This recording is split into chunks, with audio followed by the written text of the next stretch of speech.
The time is now 6:05, and I'd like to call this meeting to order. I would like to first be able to do a roll call to see who was all in attendance. Let's see.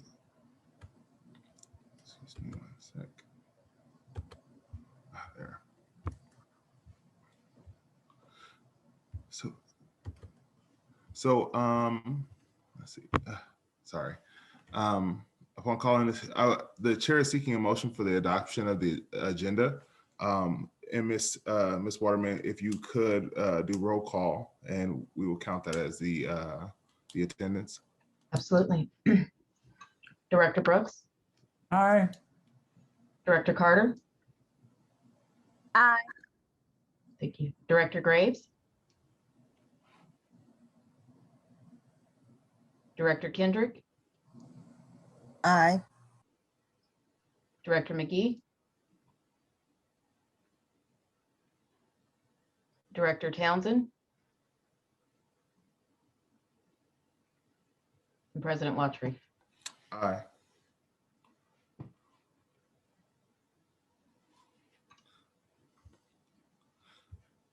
All right.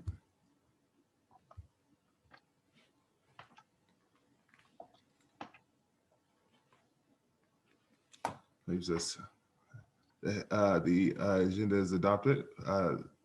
Motion carries 4-0. And we will now move on to 3.0, which is our applause. Good evening, directors. This evening, we are recognizing 2 students. The first is Xavion Hampton, a 4th grade student at Ingalls Elementary. When the school year started, Xavion was a little unsure about the whole virtual learning world. However, he soon embraced the changes and has attended class every day with a smile on his face. Xavion loved to make books at school to share with everyone. When he couldn't do this, he decided to make the books he usually shares into movies so he could still share them with others. He taught himself how to use the apps Stop Motion and Toontastic to make the movies. He likes to share them with teachers and his peers to make them smile and to brighten their day. Xavion is a great example of embracing change and continuing to be positive. And we have his proud principal, Ms. Connie Moore, on the Zoom for a few more remarks, and then we will ask Xavion to get ready to unmute so we can all see him and say hello. Good evening, everybody. Thanks for having us tonight. And I'm super excited that you all got to hear just a little bit about Xavion. I also want to tell you, in addition to him being a movie producer, which I feel like he will be on the big screen within a couple of years, his animation is amazing. He's also my right-hand man when it comes to emergency drills at school.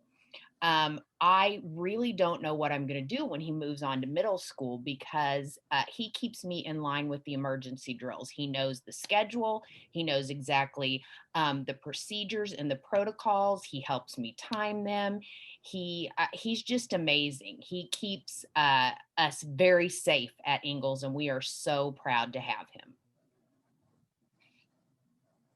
Xavion, can you unmute and say hello so we can see you? Hello, everyone.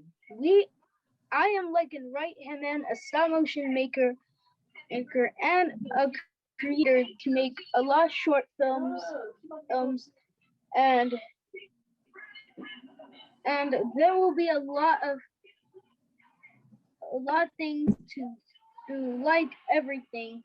We can took 1,000. I looking like a lot of things. We took everything. My stop motion planning was working by getting a lamp, a box of toys,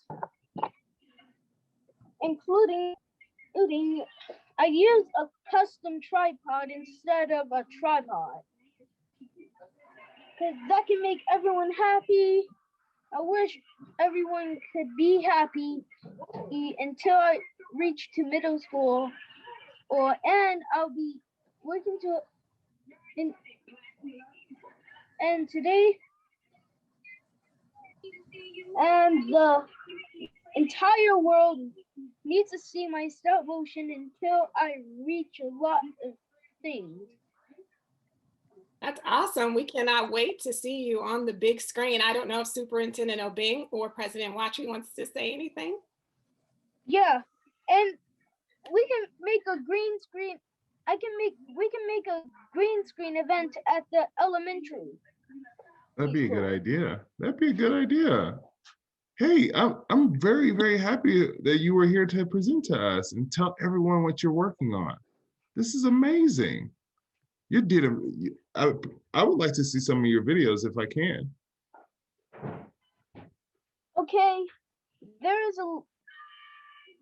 sometimes the audios are really messed up, but I always fix all of it. Yeah, maybe not right now, we will see it, but Maybe later.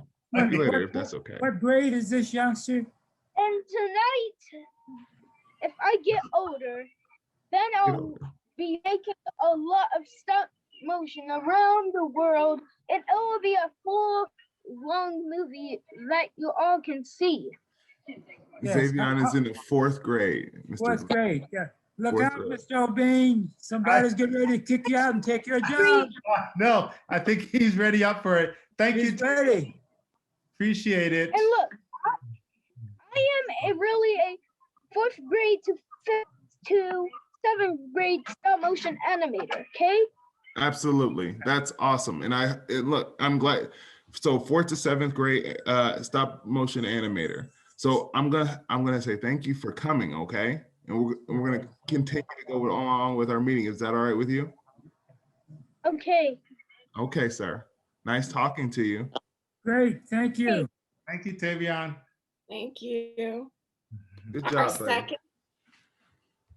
second student we are recognizing is Cheyenne Watson. She's a 5th grade Warford student. She attends Zoom class regularly and participates in discussions. She does not shy away from asking questions to deepen her learning. She is an enthusiastic learner and is always willing to go the extra mile. Most recently, her class has been doing research on nonfiction topics. She decided to research polar bears and created a slideshow to display her findings. Her teacher, Dr. Hayes, reports that she has watched her blossom into a fantastic writer through the course of the year. Cheyenne is always willing to share with her peers and has been able to serve as a model for how to meet the targeted learning objective. And they are very proud of her at Warford. Her principal, Miss Edwards, is on, and Cheyenne, I see her smiling face is on as well. Well, hello. I am very proud of Cheyenne. She's definitely a model student at Warford. So she's very resilient. We know that we are not in the most ideal time to have school, but Cheyenne is resilient in the fact that she's showing up every day and she's giving her absolute best. So one thing that I do regret is that next year we'll be sending her off to middle school, but I know they will be getting an excellent student. She is a student leader, so she's one that her peers can look to. And she also has previously served on the Principal's Advisory Committee. So I listened to her input for great ideas that she shares, but she's just a student that I truly admire and I'm very proud of. So Cheyenne, I just want to say thank you for all that you do and making this even easier on the staff because you are doing everything that you need to do. So I appreciate you. Cheyenne, will you unmute and say hello? Hello.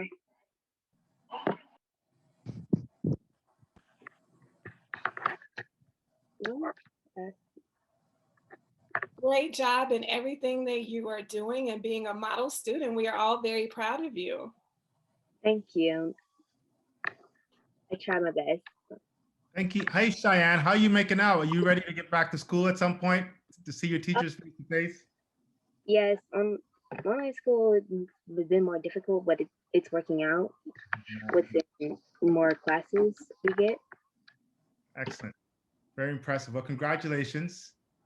Are you surprised that you were honored in this way? Yes. I don't know why I'm laughing so much, but I am. I don't know. It's a little bit overwhelming. Kind of. I don't know. It's okay. Well, congratulations. Good job. We appreciate you being here. Thanks for coming too. Great job. Great job. Thank you. Thank you so much. Thank you both. And that is it for applause.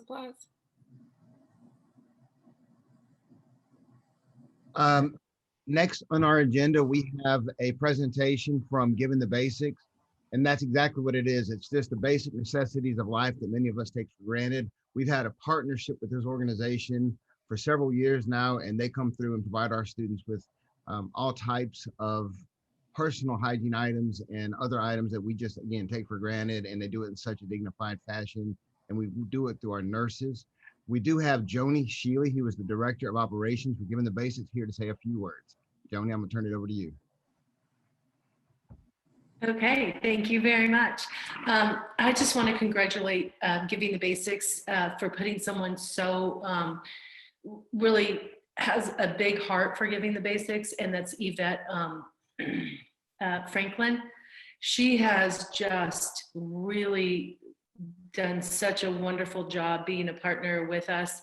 She has gotten this product out even through the pandemic. She's figured it out. And you guys have, in 2019, you guys ordered $23,000 products. And through the pandemic, which is amazing, she has been able to provide over 30,000 products into the hands of the students for Hickman Mills. And I just want to congratulate all of you for actually being able to do that, because these kids are, sitting at home, most of them, and you're still able to reach them, which is pretty impressive, because we have some much larger school districts that can't figure it out. So you guys are one of the top partnerships with us. It's been amazing working with her. She's always ordering on time. She's always picking up on time. These items are helping these kids, even at home with their families.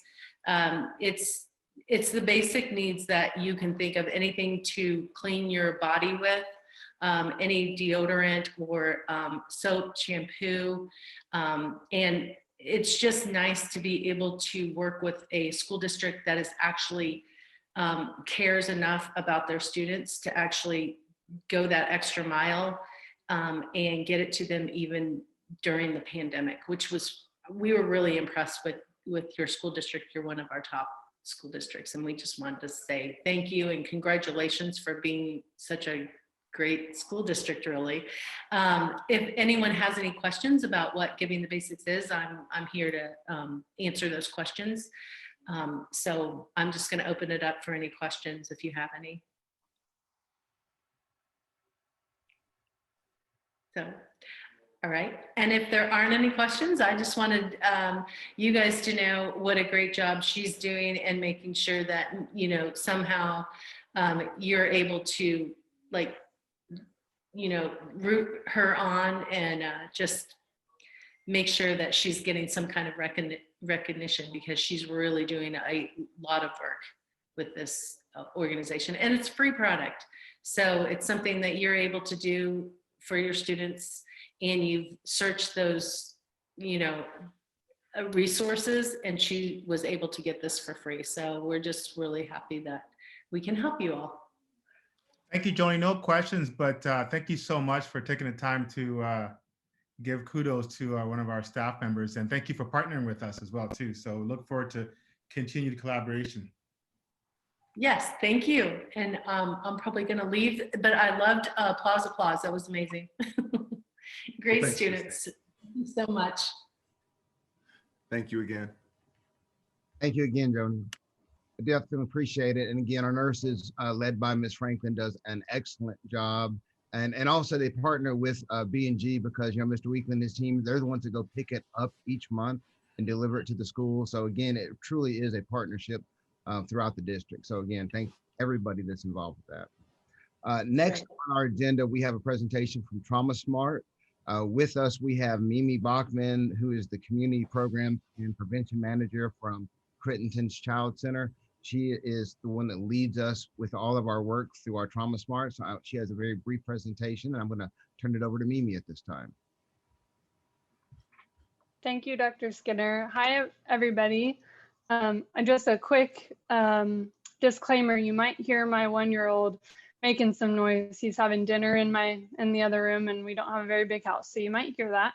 But thank you so much for allowing me a few minutes of your time to talk about Trauma Smart and the amazing work that the Hickman Mills School District is doing and has been doing over the last 3 years in our partnership together.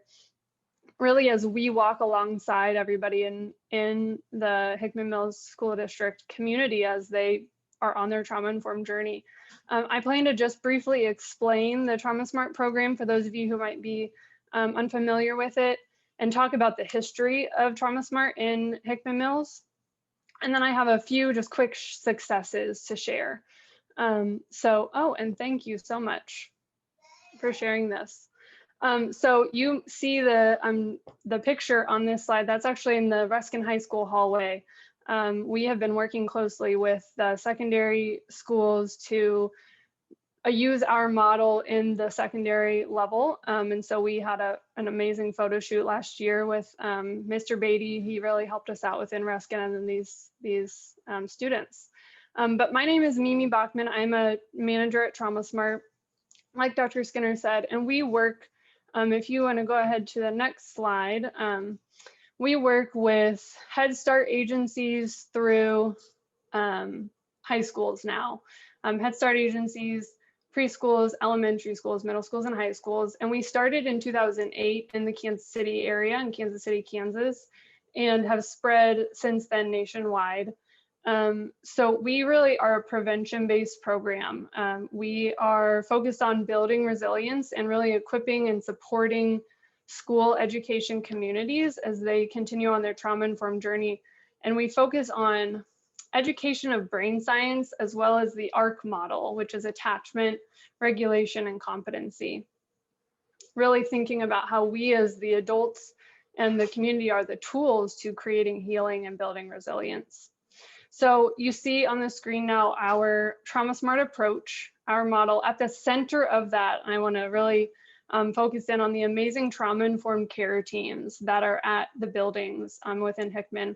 Those are the groups of staff that really lead this work. We come in as partners and know that we're not the experts. We have information to share, but that trauma-informed care team does amazing work to identify strengths and successes, identify where they want to work on, and how to implement this model in a way that fits for your communities and best serves. So that's all supported on that outer rim with consultation. And we provide within that training, all staff come to training. We have coaches that are, we provide training to coaches so that staff can really use what's in training in their work with children in the classroom and in the schools as a whole. We have Smart Connections, that's our family engagement piece, knowing that we want to involve families in resilience work and partner with them to serve children in the best ways that we can. And then therapeutic resources, knowing that even in the most trauma-informed of settings, that one-on-one therapeutic work is so helpful for that healing. And so really having strong referral processes for that. And so that's kind of what we are supporting Hickman Mills in really implementing and making sure we know we're not the end all be all for amazing work. We're not here to replace any kind of social emotional curriculum or replace anything, but really support the why. Building resilience and having those amazing things you guys have in place is important. So we started in 2018 with funding from Jackson County Children's Services Fund and worked with pre-K through elementary schools. We provided some therapy in that year. We provided all staff training and that consultation support in the buildings, supporting the trauma-informed care teams and staff in using the attachment-based model that we use in training, the ARC model. Then last year, we continued supporting them. We know becoming trauma-informed and working through that process, we say is a 3 to 5 year process. So we continued supporting those schools in that second year, navigating turnover, navigating the school closures that happened in that time, and just really strengthening their work with the children and families that they served. And then we started in 2019 a focus group with secondary the secondary level to really make sure that we're meeting needs of that secondary level when we're adapting our product for that older level of kids. And then this year we've started a 2-year rollout of staff training at the secondary level and with district central office staff as well. We're providing train the trainer weeks for select staff so that they can provide that coaching and that family engagement piece, and really helping develop TIC teams, develop those trauma-informed care teams to lead the charge and make sure that this is being integrated with everything else going on. And so we use the Arctic survey as a tool to see how is this growth? How are people's attitudes? Are their attitudes shifting, or are they really strong in areas with trauma-informed care? And I think the biggest success with that Arctic survey is there was consistent system support, consistent belief that the system, that the Hickman Mills School District is supporting this work and sees this work as important, as well as that personal support. We saw that number increase, seeing that this is important. So I want to highlight 2 quick success stories. One is at Compass Elementary. Our consultant who works there, they've done a lot of work. Part of our curriculum is with calming corners and spaces to help children regulate and learn how to regulate and have tools so that they can be in learning mode when they're at school, and spend more time in that learning mode. And within COVID pandemic, they have created some virtual calming corners to still meet that need for children who might need some tools to regulate, to be able to then focus in on the classes, which I thought was just amazing. How creative, the amount of creativity that we've seen from the Hickman Mills staff and community is amazing. And then with Smith Hale Middle School this year, they are implementing some classroom lessons with the students with Trauma Smart. And the feedback that we got from their counselors was that they have never had more deeper and more meaningful conversations with the students that they have had this year using those classroom lessons, that they were able to see children engage with those lessons and really have deep conversations and really building their resilience skills through those lessons. So those are 2 short, quick of many success stories over the years. But I do just want to throw out, if there's any questions, I'm happy to answer those. There's our website and also my email. I am happy to connect with anyone and answer any questions you all might have. But thank you so much for your time.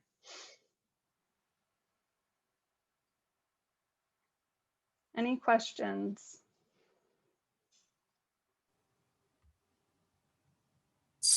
No question, but sounds like you're doing a wonderful job. Thank you. Thank you. We give all the credit to the amazing staff at Hickman. We're here to support, but they are amazing. But thank you so much. I appreciate it. Thank you. Thank you, Mimi. Thanks for coming. We'll see you later. Yes. Thank you guys so much. Take Thanks, good Mimi. care. All right. I believe that ends our applause. And we go to 4.0, which is our 4.1, which is Black History. Okay. Good evening, everyone. I have the pleasure of introducing our student presenters for our moment in Black History. Dr. Carter G. Woodson, also known as the father of Black history, is the reason we dedicate this time to show how African Americans have significantly impacted the development of the social, political, and economic structures of the United States and the world. We know that Black history should be taught throughout the year across the curriculum because Black history is American history. But as we work to end the gaps in knowledge about Black history, it matters that we continue to highlight important achievements and teach all students about the need for and history behind Black History Month. This evening, 3 of our brilliant students are here to share some of their learning about Black history with us. Our first presenters are third grade students at Irvin Elementary School. Their principal is Miss Blancardi, and their teacher is Mrs. Williamson. They are Heavenly Shane Thompson and Rachel Pons.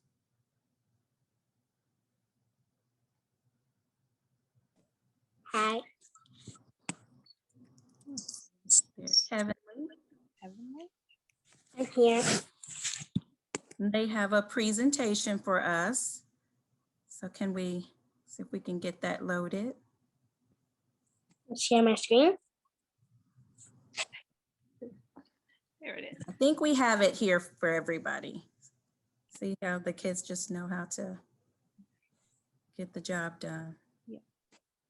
We're hiring teachers, see if she wants a job. Is Rachel on with us too?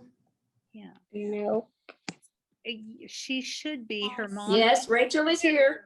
Okay, great. Okay, well, we're ready when they are.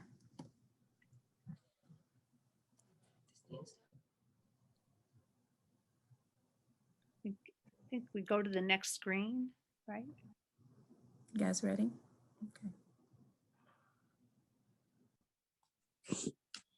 Okay, mine is first. If you unscramble Gabby's last name, it's spelled USA Gold, winning the individual all-round gold medal in the 2012 Olympics. She was born 1993, 1995 in Virginia. She's not married, no children. She has a dad, a mom, and an older brother and 2 older sisters. All done.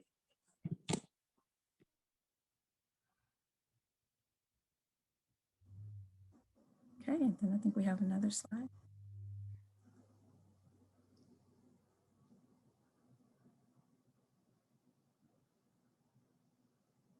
Can't see Rachel.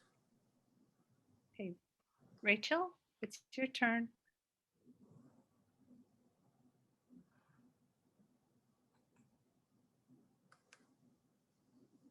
No. Where is she? You on mute? Rachel. I don't see her. Let me see. Oh, Miss Pons. Go ahead. Serena Williams by Rachel Pons. Just talk about her. Serena Williams has won 23 Grand Slams single titles. Best known for professional tennis player.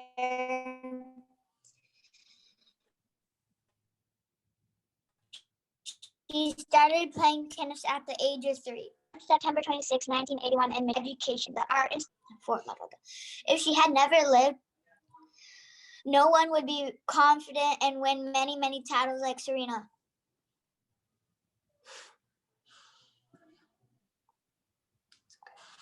All right. Nice job, ladies. Let's give these students a hand. These are our third graders from Irvin. It's their first presentation to the board. Can we get them to say hello or something so we can see them in big screen before they go? Because not all of us got a chance to kind of see them. See them. Okay. Right. Heavenly, can you unmute and say hi to everyone? Hi, everyone. Hi, Heavenly. And then Rachel. Say hi, I'm Rachel. Hi, I'm Rachel. Hi, Rachel. All right. Thank you. Great job, ladies. And then our next, so I said we had 3 brilliant students. We actually have 4 brilliant students that are presenting tonight. Our next presenters are 2 9th grade students from Ruskin. They also participate on the debate team, and their principal is Mr. Allen, and their debate teacher is Mr. Moyer, and they are Kayla Middlebrooks and Nyla Taylor. Hey everybody. I was super nervous when I joined and I seen this number. This is a big number. But today Me and Kayla are going to be sharing some powerful words of women of color and explaining what they mean to us and how they have impacted our lives. So, Kayla, did you want to go first? Yeah, I'll start. Hi, I'm Kayla. I'm sorry to interrupt. Could we share the presentation or should Oh. Is that okay? I'm sorry to interrupt. Oh, okay. There it is. Yeah. There we go. Hello. Okay, I'll start. I had to make my own living and my own opportunity, but I made it. Don't sit down and wait for opportunities to come. Get up and make them. Madam C.J. Walker. I think this quote, I think this quote means like, don't just sit and wait for opportunities. Go chase them, don't be lazy and, just sit there, go make your opportunities, go do what you need to do to be successful. So, yeah. So I'm ready for my next. Oh, and it's important because it can be very inspiring for other entrepreneurs or people that are starting businesses. So I really like this quote because I want to start a business myself, and this is very inspiring to me personally.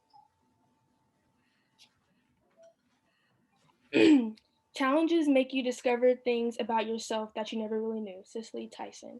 I think this quote means that challenges can really show what you can do or show like things you didn't know you could do. Like for example, in COVID-19, I learned a lot about myself. Like there's things that I've done because I was bored that I didn't know that I can do, and now I know that I can do it. So yeah, and I think this quote is important because if someone is going through a challenge, it will help them to like make them realize don't stop, just keep pushing through it because you can do it.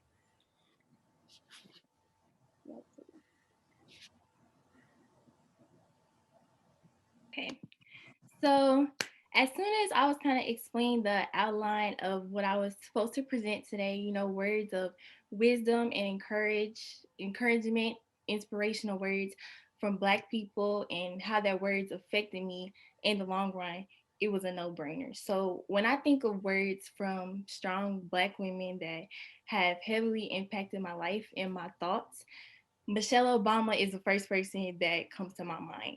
So the quote I'm going to share today is a quote from Michelle Obama, which is always stay true to yourself and never let what somebody else says distract you from your own goals. Now, to a lot of people, this might seem like, your everyday generic quote. And I know there's been a lot of, different variations of this said by many different people. But sometimes when it comes from somebody that you can relate to, you interpret it differently.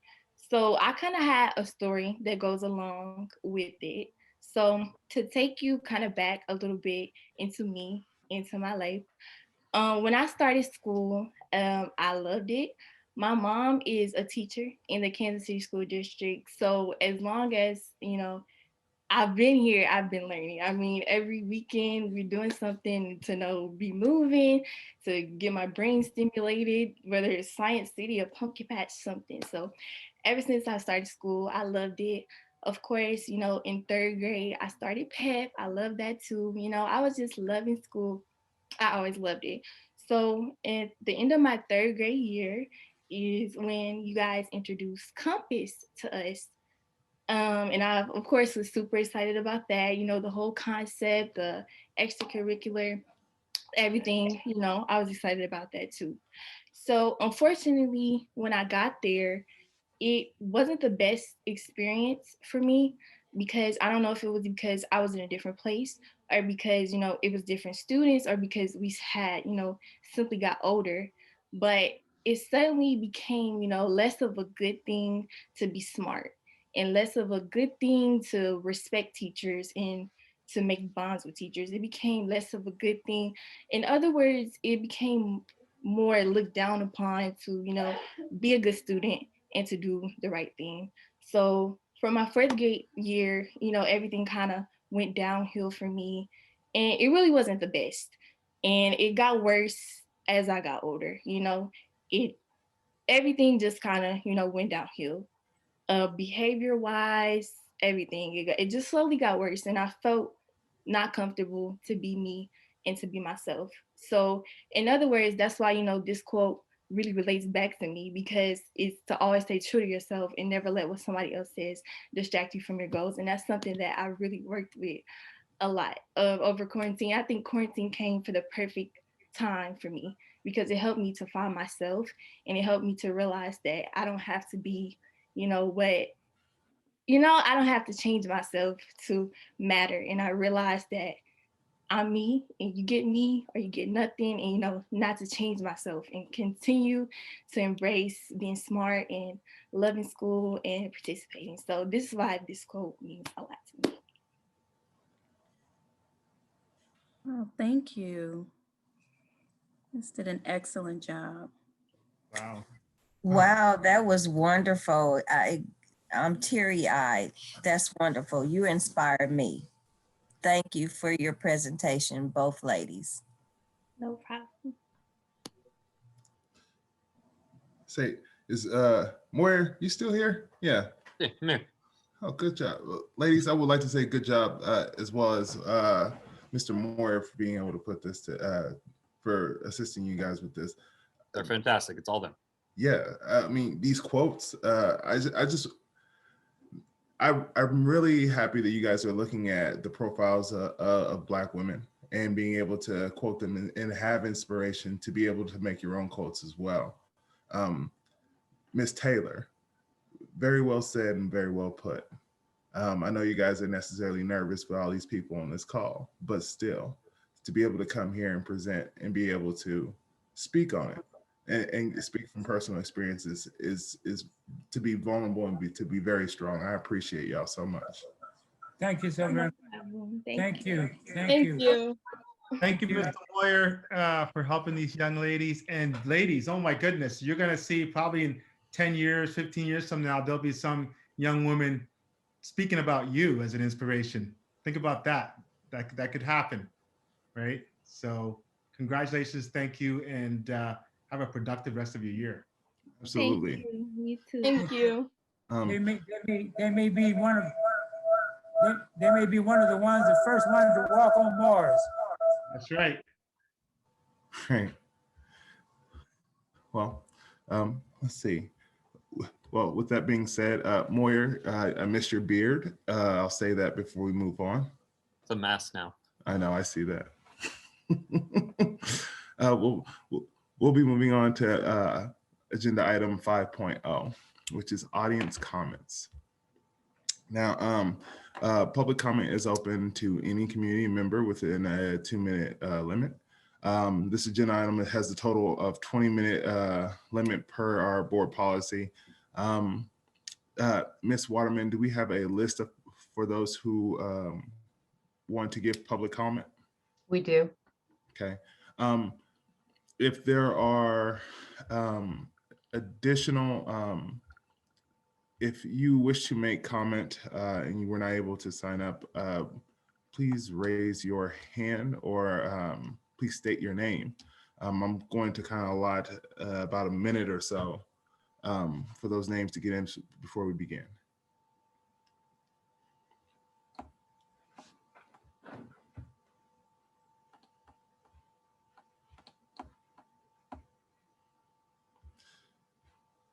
All right. With that being said, or lack thereof, Ms. Waterman, who is on our list? President Watry, the first name on the list, and they are just going in the order that they contacted me, would be Miss April Hale. All right. Ms. Hale, are you here? I am. Good evening, President Watry, Superintendent Obing, and the Board of Directors. This evening, I'm speaking to you on behalf of the Hickman Mills NEA, otherwise known as the Union. In recent days, there have been a flurry of questions about the Return to Learn plan. Very few of those questions have been answered. Teachers are very concerned about returning at this time for a number of reasons. Various people participated in the development of the Return to Learn plan prior to the start of the school year. As you are aware, the actual return to yellow status has been delayed a number of times, mainly based on the COVID infection rate. Currently, we're still in red, although the indicators were changed from the original plan.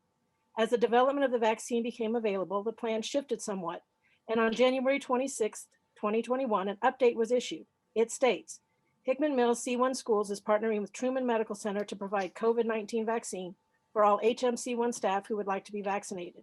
We anticipate that the first vaccine will be available to staff in early February. We are all aware of the difficulty our state has had in rolling out equitable delivery of the dosages supplied. That is beyond the control of the school district. But in going back to the statement of January 26th, it states, if there is a delay in vaccinations, there may be a need to push back the start of the yellow health status. We realize you will be discussing this return this evening. Therefore, I need to make you aware of teachers' concerns about returning without having been vaccinated as the plan originally stated would occur. We watch the news, so we know there's a push to be back in person for school. We know that the CDC has made recommendations and there are toolkits available that outline the development of a plan for returning to school. Today, I reviewed the CDC plan dated 2/12/21, and in that are mitigation strategies. These universal use of masks, physical distancing, hand washing and respiratory etiquette, cleaning, and contact tracing. You see, yesterday during meetings with administration, teachers were asking some of these very questions, such as social distancing and classroom setup. One administrator is quoted as saying, the CDC changed social distances in school to 3 feet. Well, after reviewing the operational strategy for K through 12 schools through phased mitigation, I could not find this. This report continued to say that 6 feet was the optimal distance. In the K through 12 schools COVID-19 mitigation toolkit, there are checklist items that greatly resemble the questions teachers were not getting answers for yesterday. Screening and testing, limiting of visitors, sick leave policies, reporting, testing, and contact tracing, as well as quarantine, managing those who become ill, cleaning, ventilation, and physical spaces, alternate work options for those that are at an increased risk, training and communication, mental health, work design. If we're planning to return in 2 weeks, it doesn't seem outlandish that principals and the ELT should have this checklist available and be able to answer the teachers' questions, which all fell under the list I just read to you. I view my job as the president of HMNEA not only as a support to the teachers, but as a liaison between the teachers and the management side. I have asked and been provided questions frequently during my tenure. Yesterday, I could not keep up with the emails and texts I was getting that indicated teachers could not get answers or truth. Another principal is quoted as saying that the union agreed to give up the duty-free lunch that is in our collectively bargained agreement. That is entirely false. What I felt yesterday was that all the work being done to bring the teachers and the administration together was going backwards. Some of what we want is valid, true plan to be in place prior to our return. It would be especially nice if it was shared or communicated prior to the release to the general public. For example, on Monday, February 15th, I emailed the superintendent attempting to garner what the plan was for the rolling outages that would be occurring so I could pass it on to teachers. He indicated C&I had a plan, but it was not shared with the teachers. However, there was a message sent to parents that indicated teachers would have an alternate lesson available. When were the teachers to be informed of that? And if a teacher is suddenly having an outage, a student is randomly assigned to then be host in the Zoom meeting. There would generally be no adult in the classroom. What was the plan if that occurred? I took it upon myself and simply advised teachers to contact their administration immediately. So in a nutshell, what is it that the teachers want? 1, we would like vaccines prior to returning, as the plan stated. 2, we would like open and honest communication. We want to help be the solution, not the problem. We have a CBA to assist with that. We would like a well-defined, researched plan in place that can be communicated. That way everyone knows what the expectations are. 4, after looking at the districts around us, we want a plan that addresses the subbing issue. During this year, yes. I hate to interrupt, but you're over your time. Okay. Yes, ma'am. Sorry, I apologize. I do appreciate your statement. And I don't mean to cut you short.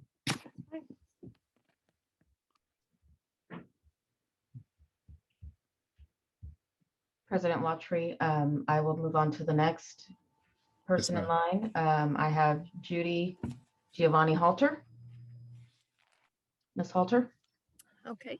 Good evening, President Watry, Superintendent O'Banion, Board of Directors. This evening, I'm speaking to you about the recent communications or lack of during the Return to Learn plan. I have asked my principal many questions and I've read every update to Return to Learn plan that has come out. This summer, when I walked into my daughter's kindergarten classroom for Meet the Teacher, it was evident and very clear that the district, the school, and the teachers were all on the same page of what the return plan for safety was. During parent-teacher conferences, I sat in a meeting where a parent told me we were going back on March 8th and kids March 15th when teachers were not aware that it had been set in stone. The return to learn plan stated if vaccines were not available, it may need to be pushed back. I'm excited to return to the classroom so I can provide my students with many additional opportunities, but working with the special education students in one of the district's low incident rooms, it puts the students, myself, and my paraprofessionals at a greater risk since we are almost always going to be assisting our students closer than 6 feet on things that include basic daily hygiene. I sat in a meeting yesterday with our administrator, and the tone of the meeting was totally different than any other I have been in. We were told due to COVID, the district would not be providing us with duty-free lunches because it was written in the CBA in fine print that in emergencies, the CBA did not need to be followed. I feel I had to speak tonight and explain my views on this and the lack of honest communication. The original return to learn plan stated that anywhere that 6 feet social distance could be maintained, masks did not need to be worn. It stated that staff could take the mask off when teaching at the front or if they were 6 feet away from students. I asked what a teacher should do if they had a legitimate medical reason that they could not go 8 hours straight with a mask on. I was told that the only option was to get a doctor's note and Mr. Clapmeyer would have to approve it as an acceptable accommodation. With that comment, the duty-free lunch became a huge concern of mine. Staff are going to be contained in their classrooms almost 8 hours a day, wearing a mask except when eating. Staff may need to go outside to get fresh air or step away for a few minutes to breathe without a mask. But we will not have that option at all since teachers will not be getting any student free time during the day that they are in attendance. My last point is that the lack of communication and willingness from the district leadership team to include their teachers in at least getting information in a timely and honest fashion, we have been shown that the leadership team does not feel we need to have any say, don't need questions answered, or treating us like professionals, which has totally left teachers feeling unappreciated, not valued, and like we do not matter to the district. To close, the teachers need a plan that will protect everyone, but allow us to do our jobs in as a comfortable setting as possible, where we feel valued, appreciated, and treated like professionals. Thank you. Thank you for sharing. Our next person on the list would be Dr. Song. Yes. Good evening, everyone. I appreciate your time to be here to listen to our concerns on return to school plans. I would first verify that I love my students and I have been working diligently with them all year.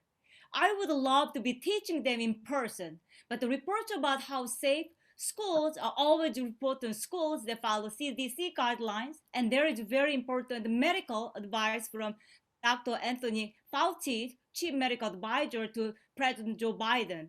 Get a vaccine and still wear a mask to protect people who are not vaccinated in public places, including schools. I would like to share 4 points that should be met returning to school safely in the board and participant on today. 1. Teachers and school staff members should be vaccinated. 2. Ventilation should be improved. 3. 6 feet of distancing should be ensured. 4. Schools shouldn't be open until the infection rate in Kansas City are very low. Again, it is not safe to return to school without teachers and staff being vaccinated. Warford families already had one teacher die from COVID-19. It was an extremely hard time for all teachers, staff, students, and parents at Warford to accept that the teacher is no longer with us. I also want to remind you that with the new mutations, we do not know for sure how they will affect the schools and or children. Finally, I do not want to give up my life. You do not want to give up your life. We do not want to give up our lives. And I do not want to lose any more colleagues because of COVID. You do not want to lose any more colleagues because of COVID. We do not want to lose any more colleagues because of the COVID. Thank you so much. Thank you. Thank you, Dr. Song. Person on the list, apologize, is Miss Wilkinson, Katie Wilkinson. Good evening, Superintendent Obing, President Watry, and directors.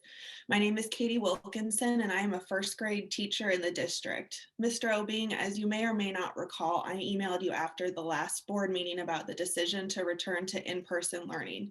However, for the rest of you that may not know me, my father died on January 1st from COVID-19.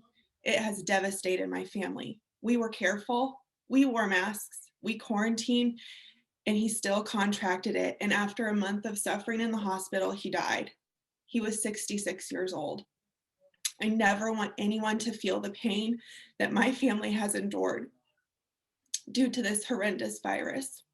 To anyone present that has felt this same grief, I am so sorry. This is why I'm speaking tonight and expressing my concerns and questions about return to learn. That all being said, I know I, along with other teachers, have some major concerns about returning to the school buildings. I don't deny that a student's best learning happens in a classroom. However, we cannot deny or ignore the risks involved. COVID numbers are going down, but they're still very high. I trust that you all examine all data before making your decisions. However, there seems to be a lack of transparency on what exactly going back to school will look like. The CDC has laid out 4 considerations for school districts to look at before opening: promoting behaviors that reduce COVID-19 spread, maintaining healthy environments, maintaining healthy operations, and preparing for when someone is sick. My questions tonight pertain primarily to number 1 and number 4. That I have several questions that I'm just going to list. How does the district plan to ensure small class sizes, in particular pre-K through 2nd grade, since these students will potentially be full-time Monday, Tuesday, Thursday, and Friday? Will teachers have duty-free lunches? And if not, what type of monetary compensation will they receive? The CDC has stated that face shields are not effective in preventing the spread, so will faculty and students be mandated to wear a mask that covers nose and mouth? Do we have any updates on the vaccine? And finally, what procedures and support are going to be put in place for teachers that contract COVID-19? Because there will be teachers that contract COVID-19. As we're getting closer and closer to our tentative March start date, it no longer seems fair to continue to tell us employees we're working on our plans and we'll let you know. We deserve transparent answers. Thank you for your time and opportunity to address the board this evening. Thank you, Ms. Wilkinson. Thank you. Our next person would be Ms. Courtney Roberts. Hello, my name is Courtney Roberts and I'm a special education teacher within the district. My concerns are the vaccination. I'm pregnant and I'm in a high risk pregnancy.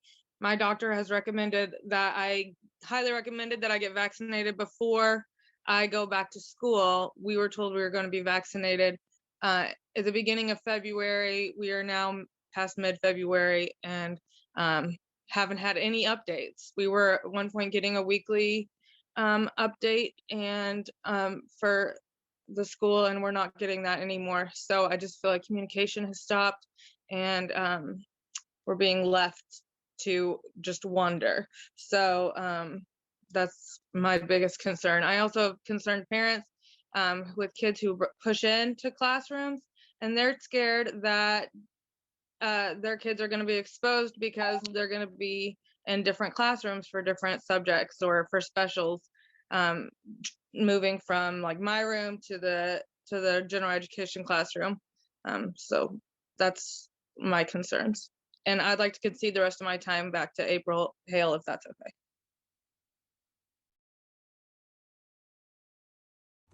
Sorry, Courtney, we don't concede time here. But I do appreciate your comment. Thank you, Ms. Roberts. Our final is Elizabeth Hershey. I apologize if I did not say your last name correct. No, you actually said it right, so you're one of the first. Okay. Good evening, President, Superintendent, and Board of Directors. Thank you for letting me have some time to speak. I am a hardworking teacher at Hickman Mills. I have worked extremely hard with these students, making sure that everybody is learning. I'm extremely proud of each one of these students that I have been given the opportunity to work with. Personally, I've seen a lot more high quality work being turned in during e-learning from my students. On February 15th, my power went out. I felt I was never made aware of an alternate plan if my power went out. 5 minutes before, 5 minutes after the power went out, I received notice to provide alternate work if my power went out. This takes time to get something ready for students to do. I felt obligated to do whatever is necessary to teach to my students that day. So I turned on my cell phone hotspot, which I will be seeing on my monthly bill next month, and working with no power to teach 2 of my 3 classes while in my house was getting cold and had 2 children in the house. I am very grateful for Mr. Obing and the board of directors for allowing me to work at home, because I would have had to make some difficult decisions, and those decisions wasn't going to work either way.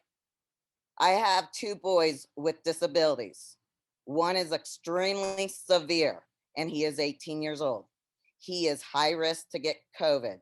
Doctors state he is flagged in the system to get the vaccine as soon as the hospital gets the vaccine. He cannot communicate. He cannot, we have to work really hard on his life skills, such as hygiene. I am very concerned right now, and it's causing a lot of stressful and sleepless nights because I am here worrying whether we're going to go back without the vaccine for teachers. And I am not sure what I'm going to have to do. I am concerned that I'm going to carry it to my oldest son that has no communication skills to tell me whether he has a simple symptom like a temperature. In the past, when he gets sick, we don't even catch his temperature, and he will not tell us. When he gets sick, his self-harming issues escalate and is needing to seek medical attention. Honestly, I'm fearful of how he's going to react if he gets COVID. I personally have had 1 family member that has passed away from COVID. I do not feel comfortable returning to school until I have 2 doses of the vaccine. And I am even worried, even after I get the vaccine, that I will still carry it to him and my other family members. Thank you. Yes, ma'am. Thank you for your comments. Ms. Waterman. That is our final that I have that submitted to me. I appreciate everyone's comments today, and I understand the aspect of not being able to share everything that wants to be shared within the time frame in which you're given. Our policy just states that we are not able to concede time to others, and that we're only allotted 2 minutes. I appreciate everyone's comments, and I'm pretty sure the board will take your comments into consideration as is discussed tonight.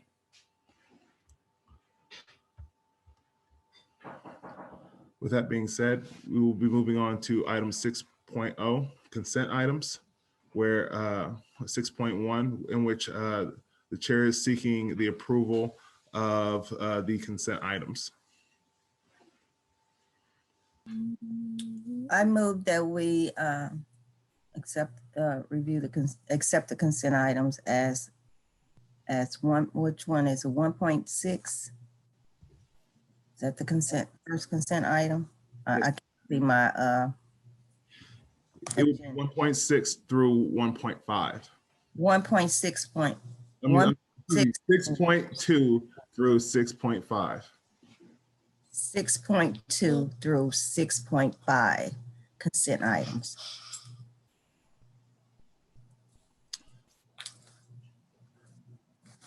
Is there a second?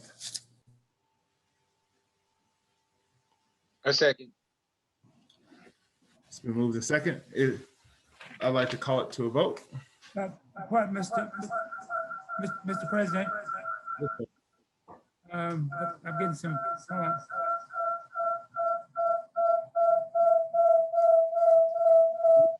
Two speakers open and it might just be echoing off each other. Mr. President, could we show those again as to what those consent items are? Are they on the agenda there, please? Yes, sir. Can we please share the screen to show the consent items?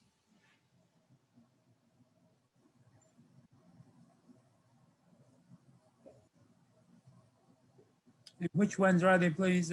So can we make them a little bigger, please? I can read it from here. So we're looking at the approval of the draft minutes from January 27th. We're looking at the requested board action relative to the approval of February 2021 contracts to be approved,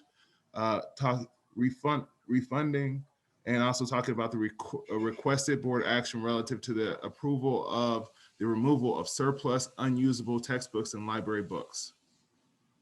All right, so thank you. Yes, sir.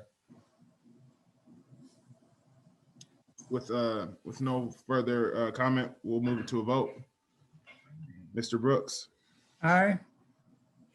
Ms. Graves.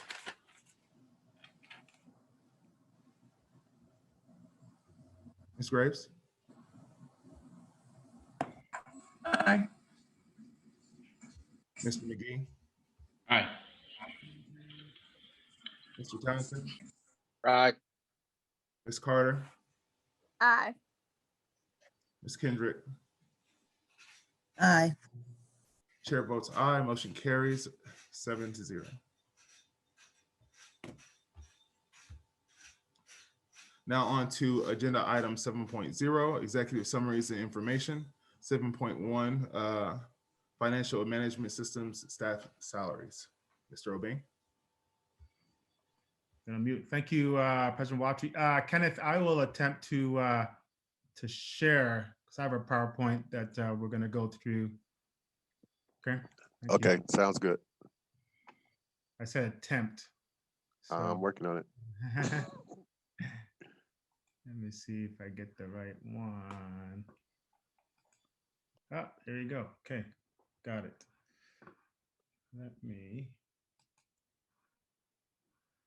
All right. So one of the things, I mentioned in our last board meeting in terms of board development and structure, and even with the considerations from DESE, the state, in terms of our accreditation, one area is around financial structures. And so we've been doing some work on developing a financial management structure for the board in order to monitor your oversight responsibilities in a more clear and easy way. So I'm hoping this is the beginning of development of a structure that you can really understand when you get the different financial reports we're going to get from Shelley or from auditors and things like that, and you know which context it's put in. So this is not the end, but this is just the beginning of a process. So I'll start that today, and hopefully you'll be able to receive this. First thing I wanted to talk about is, as a board enterprise, you are responsible and accountable for the global sort of legislative pieces. And I pulled out some of the Missouri public school laws that pertain to finance, right? And the major one around budget, you can see chapter 165, budget and current financing, which we do on a regular basis. But if you look at the column there are a number of different chapters, and all of these have legislative pieces that the board is accountable for in terms of finance. Now, of course, you have your one employee, which is myself, who hires staff, and we manage these on a daily basis. But I thought it was important to start with this to understand that there is a legislative accountability that we respond to, and we respond to on your behalf through all these particular chapters. So you can see them there, and you wouldn't have the time to read all of them and monitor them every single day. And so that's where you entrust the responsibility to the staff to bring you information and updates and schedule that. So at a later date, we can probably go through some of those and go through some details at a retreat or something if people have time to spend to get a little deeper.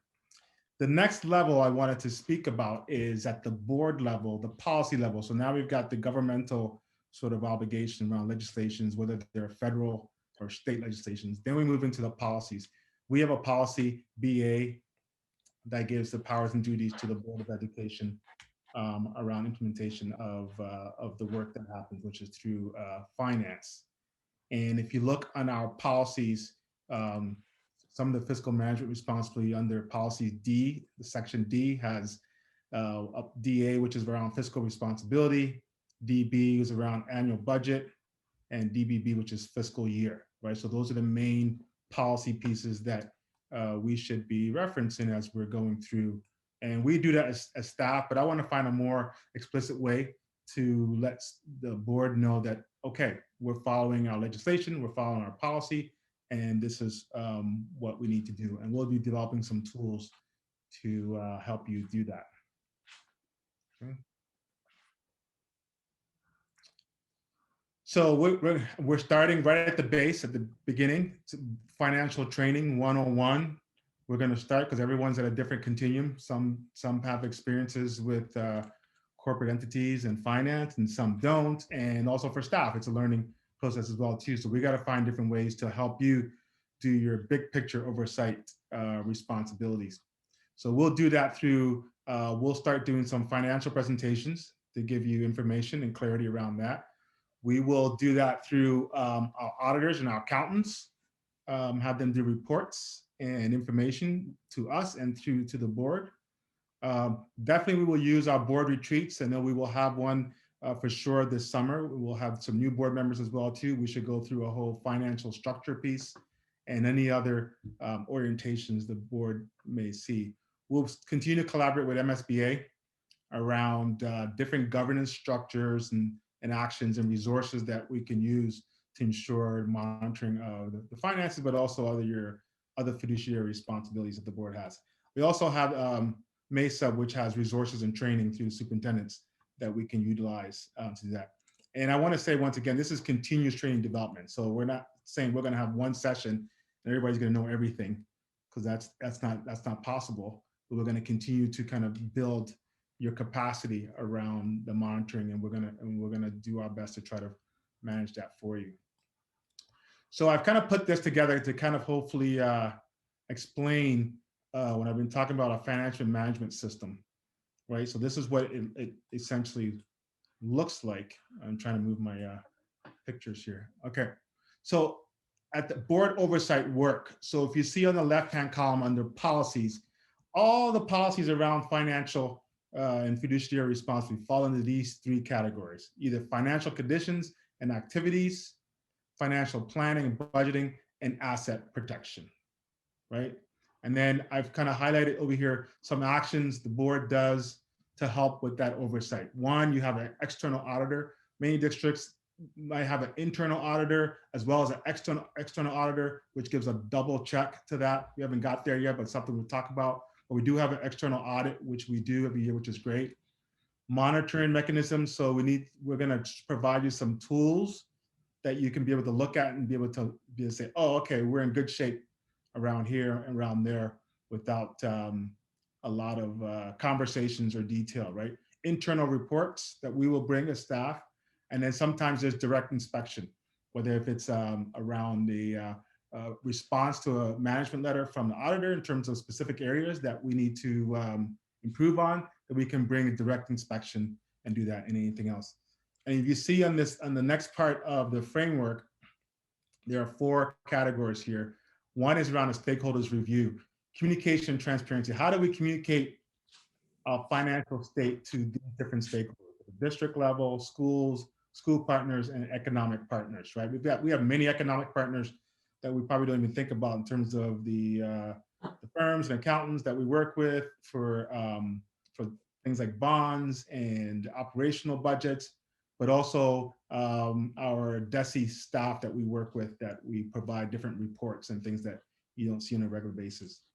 But one that around board monitoring that I mentioned up before, we will have monitoring around financial activities, so you know what's happening on a day-to-day basis. So we'll have reports that speak to that.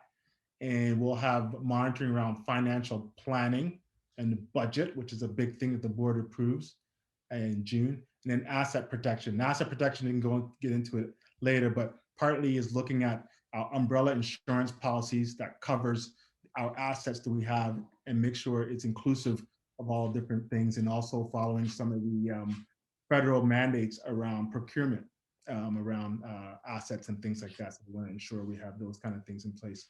And then, so the board sets policy, and then the staff, we develop procedures to implement the policy at the schools and our departments and things like that. And so we will do external controls procedures, security measures, and internal controls, right? And develop that through administrative procedures at our school level, and make sure we do orientations with all the staff that are appropriately handling dollars. And then finally, finance document. I do believe, in the old days, I used to talk about paper trail, but now it's almost like electronic trail. So I think what I want us to do is set up a website that has our financial information, where we can put up line budget documents, our reports, consent reports on budget and things like that, and then access the website for public access in terms of getting information around our finances and things that we're reporting back to how we're utilizing our budget. So that's the basic framework. Now, the next 3 slides, I've kind of broken it down for each category, and I won't spend a lot of time on it, but just to give you a flavor, because I've kind of talked about it a little bit already. So, so here once again, so the accountability piece that goes back to the communication, variance reports. We'll have variance reports that we will be able to give you on a monthly basis. That's able to tell you where we are between the different variances. And I think I have the wrong slide. April, do I have the wrong slide? Because I had the example document. Was it under this variance report? Or was it the next slide, I think? Should be the next slide. Yeah, okay, good. I don't have to change slides. PTA and school level accountability, working with our schools and our PTAs also. And one thing I'm not sure board members are aware of, that we do have an advisory boards. We, according to Title I, we have to mandatorily have that at the district level and at the school levels. And Ms. Franklin managed that in the past in terms of having those advisory board meetings for Title I at the school level and at the district level. So those are pieces that you may not be aware of. So let me show you. So this is one of the tools I want to kind of share in terms of the strategy we're going to use to give board members easy and clean sort of understanding of what's happening and be able to identify where hot spots are. And so most of you are probably aware of heat map. So I want to use a heat map approach where we can bring some simple reports that you can kind of see on a regular basis. So if I can click this, hopefully this works. Okay, so here's a good example. So this is an example, and Miss Wilsey is away on leave right now, so I don't have her assistance, but we've been trying to keep the business office going, and she'll be able to bring forward reports that'll look something like this, right? This is just an example, and these are not real numbers. And you can see it's year 30, 20, 30, so don't read anything into the numbers, but I had to create this to look at that. So the first thing we will look at is revenue. So we're pretending this is October, right? We got the revenue, and we've got local sources, state sources, federal sources, and other sources. So the budget that was approved, the actual, what's in there, and the variance. The variance is the plus minus based on what we've spent. So what we would do is have this document and sort of give it to the board probably a week before the board meeting and have it in consent. And then you'd be able to see, okay, if we say we're in the yellow around the, let's say state sources, that's because we spent 60,000 already in October. We've only got 17,000. We know from past experience that that's far beyond the tracking, that we're going to be out of money for that. So then that means if I go to my chart here, so we need to monitor that closely, right? In terms of that area. And anytime there's a yellow or a red, then as staff, we would do a specific presentation on those areas, right? So you'll see this, you'll see it. If it looks yellow or red, we'll say, okay, you'll notice that there was a yellow in our state sources, and this is why, this is what's happening. And then we will tell you what the corrective action is. What are we doing? We're talking with the state, or there's a miscommunication around funds being delivered, blah, blah, blah. And then you'd be able to feel confidence that you're doing your asking the right questions around the right things. Because sometimes I know you get a lot of data information around financial information. You might be asking questions which are good questions for your understanding, but it may not be the right questions in terms of what you need to monitor to meet our obligations under our policies and legislation. And then finally, red, once again, if it's red, that means that we're in costs for immediate action, right? So whenever it gets red, that means that something's going wrong, whether we've overspent or we've lost money in that account, whatever, and there needs to be immediate action. And so once again, we would pull that out and be able to say, this is what's going on, and this is what we're doing about it right now. You can see on the variance, you have brackets for those accounting people out there, brackets to the negatives, right? So it looks something like that. So that's what the a variance report would look like, and we'd have all the different categories there, so you can see that at a glance. So if it's all clean and green, then you know, hey, we're good. If it's not, then that means we have some explaining to do. Right? All right. Any questions on that? Is that clear as mud? Okay. All right. So financial procedures. Some of the things we want to be aware of, we have staff come and go, and especially at the school level, we want to make sure we give the appropriate orientation for new staff to meet our new compliance measures and technical resources we're going to use, and software and things like that, training of critical staff. Auditor's recommendation. I've had several conversations with our auditor and our accountants around this financial management structure, because I wanted to make sure it met all the sort of audit parameters and any advice they had, and they're very helpful and very supportive around what we're doing here. Auditor's recommendations, we could look at that and then also respond to that in terms of, it might mean having some procedures that has an impact. It might something like, okay, if there are checks in schools that you have two signees, it's not just a principal, somebody else, that's a double check. Those are types of things that might be having implemented if there's a recommendation from the auditor around that. And we want to have we're moving in the age of electronics, right? So in the old days, you just have everything on paper, your procedures, that we definitely want to create a compendium of procedures for our administrators and supervisors where they can access online right away and be able to look at those next steps. And then finally, the financial documentation is important in terms of when we're talking about money, that we have a trail of when we received it, what we did with it, and what is it going out with, right? And so I want to make sure that the board has an accounting of that. So if we were ever audited at a federal level or a state level, or anybody had questions, we could actually be in a situation, we can just go to our website. You got everything there. Everything's there. These are the dates. These are the places. And people can see what our investments in there.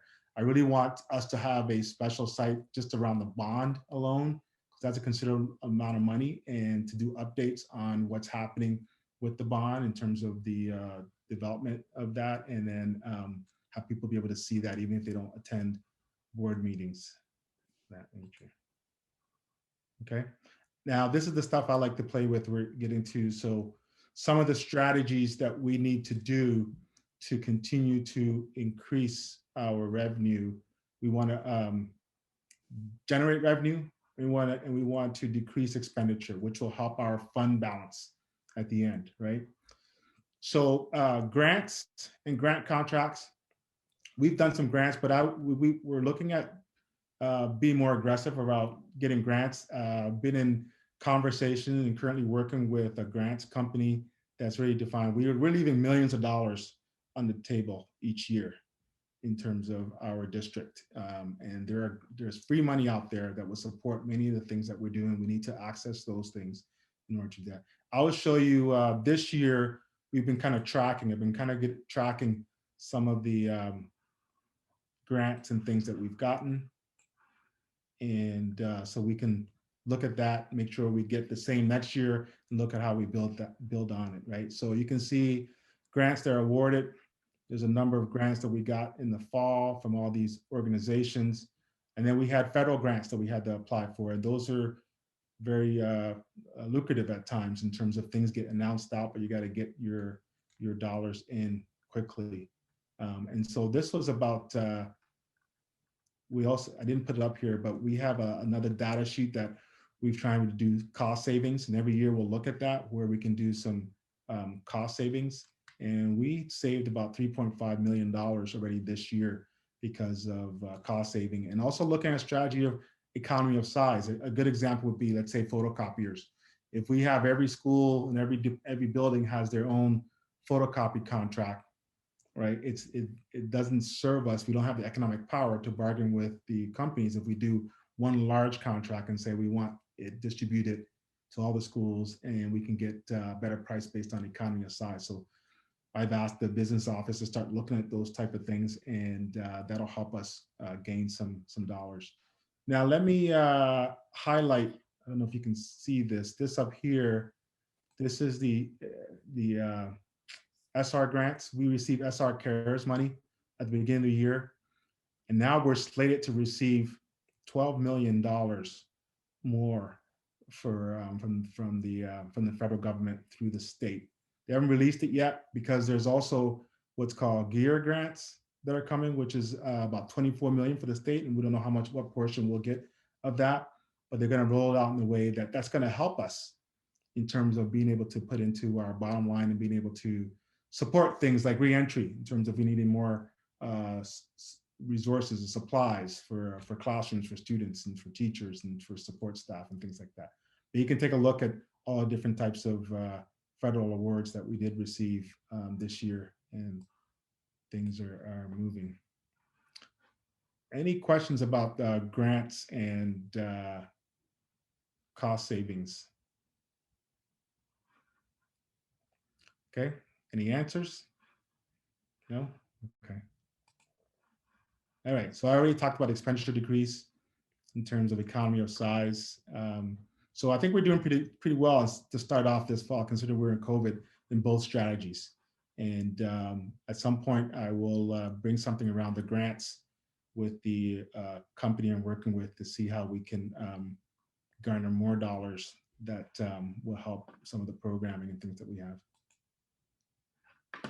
So this is a tool that developed for the board around one of the things that I know is a conversation all the time is fund balance. But let me start with the budget cycle. So we need to put on our calendar budget cycle. So we won't need a full PowerPoint presentation from Ms. Wiltsey every month around the same stuff and what the balance. We're going to take a different strategy, and I've worked with our auditor to review this to see how we can do this. And according to state statute, we must have an approved budget on June 30th, right? So I think you've done that in the past. But also by June 30th, we need to amend the current budget. So the cycle that we have here is that once the budget is approved in June, that we come back for an amendment meeting. So we say, here we are, we need to amend the budget, move things around, and this is what it looks like to stay on track. And then in December, you get the audit report from the auditor, the accountants, to say, okay, we looked over your finances, things are looking good, right? These are the corrections. And then February, we come back with another budget amendment. We go, okay, remember we were in October, we were here, this is where we are now. You've been receiving those variance reports every month, and we've addressed hotspot issues along the way if we've had to. But in February, we say, okay, let's look at where we are. Are we balanced in our budget? Do we need to amend anything? And Shelley would ask that question. We'd show you, we'd make any recommendations, and we amend that. And then we have the June, mid-June, we have the final meeting, board meeting, to go over any last amendments. So we're in compliance for June, for June 30th to say that, yep, we approved the budget, we went through the amendment process, and we're solid. So now you'll know the milestones when we're going to do these things, and you can ask questions, and we can make sure we're prepared to get some answers and come to those meetings and be able to give you the information you need to feel confident that you're doing your oversight responsibility. Okay, so now I want to get into the fund balances. Since I've been here in Missouri and in Kansas City, I've heard a lot about fund balances and stuff. So I've done a little bit of studying about it, and I've sat with our accountants and our auditors a couple of times to kind of review this. And I've looked at other districts in terms of what they're doing, because it seemed really odd to me in terms of some of the things we're doing. So some of the practice we've done in the past, we're going to change a little bit. I think it's going to be a little bit easier for us to communicate what's happened, and it may give us some opportunities. So first of all, one thing we've learned is that when our fund balance is between 0 to 3%, then the state considers it financially stressed, right? So that's where the state may do an intervention. And they could come in and say, whatever they do, bring people in to accountants to take over your business department or give you some suggestions, whatever it may be. Now, I've created this heat map gauge for the board to look at when we get our final balance, what is appropriate, what's not appropriate, and what action we should take, right? So 0 to 3, we're in trouble. So we're there already, the state's ready in, and we're doing that work. If we're a 4 to 7 fund balance, then that means we need to, it's urgent, we need to make immediate corrective action. So it could mean consult on our auditors to say what's going on, stop expenditures immediately. We might put a freeze on certain hiring and things like that. We're monitoring daily instead of weekly. Every day we're monitoring those lines. We have to do a budget review in terms of what do we allocate, what do we spend, and why is it happening this way. Consult state officials. I would contact our state officials in the finance department and say, this is the situation we are in. Can you help us ensure that we're, not put ourselves in jeopardy come June? And this is where we would definitely do a tax anticipation notice to borrow money for the next month, and then report to the board. Of course, this red zone would be a report to the board. In that. But it gives you a measure now for tax anticipation. I know we've kind of had a conservative approach, I think the last couple of years in terms of doing tax anticipation notice. I don't like doing them because it doesn't look good on your balance sheet. So I really work with our accountant, said what is an acceptable piece. Now I know 8% of our budget is really more like 7%, but I'll say 8% of our budget is enough to carry us for another month. And the monies that we receive are sort of codified, right? The money's coming from the state. It's not like when you have a business, when if you don't have customers, you don't get revenue. We know we're going to get revenue from the state. This is one of the harshest situation we would be in terms of COVID, right? Where everything's kind of stopped, and the delay of the funds came late and all that kind of stuff. But as long as people are paying taxes and organizations are, we're going to get the money, whether if it's now or later. So it's much more guaranteed than a corporation or something. So if we're in a yellow, then that means caution and there's some corrective action. So the board can look at that. So that means between 8 and 13%. So if we bring you a report, a budget report, and we say, oh, we're at 10% fund balance, then you say, okay, well, wait a minute, what's going on? What corrective action do we need to take to improve that? And we're gonna make sure we monitor that at least weekly, what's going on, because sometimes just maybe caution, and we know the reason why funds are flowing in, but it's caution. Review internally, spending expenditures, we'll look at whether if we're going to stop spending for a period of time, and of course, report to the board, right? And then this is the part I like that we want to stay in, is the healthy, right? And I put here investment action, because that's between 14 and 16%. That means we're healthy. We have enough to carry us through the year, pretty much, really, if you've got 14. If you had to, we're going to get new funds. But we should be doing something with those dollars. We don't need to have 25, 35, 40% fund balance sitting there, millions of dollars, doing nothing. That doesn't make any sense. You wouldn't run your business that way. Businesses would take dollars and they would invest it in a way that would improve the business or increase the revenues. And so the actions that the board should be looking at when it's 14.6, invest actions, student programming, right? So look at maybe some new programming or other programs supporting programming, staff resource and compensation around our staff salaries or compensations. Should we do that? Special projects. So this is a good one because many districts may have a high fund balance because they're saving for something. They might be saving for a new build or some kind of center or something. So they're saving up. So they're saying, okay, we got to save about $5 million. That'll be enough for us to get a good ratio of interest on a $20 million project or something like that. And so there's a purpose why the fund balance is further than the 16%. Invest in corporate portfolio, report to the board. So my next slide is going to talk about this. We do not have a corporate portfolio. We should. And one of the reasons why we should is because we have millions of dollars in our bank accounts that just sits there and we just wait to spend it. Where there are strategies that you can use so we can generate some revenue based on those dollars without taking minimal risk. And the board would determine the level of risk on that. You've been downstairs all the time, babe? You've been downstairs all the time? Okay. Mr. Brooks is finding some money for us. All right, so I wanted to talk a little about the green healthy. When we're in green healthy, as I said, we're going to apply the programs for students, invest in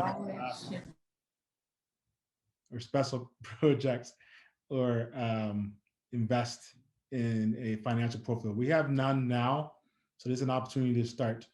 Now, I'm not sure if any board members have ever had any contact with MOSIP, Missouri Securities Investment Program.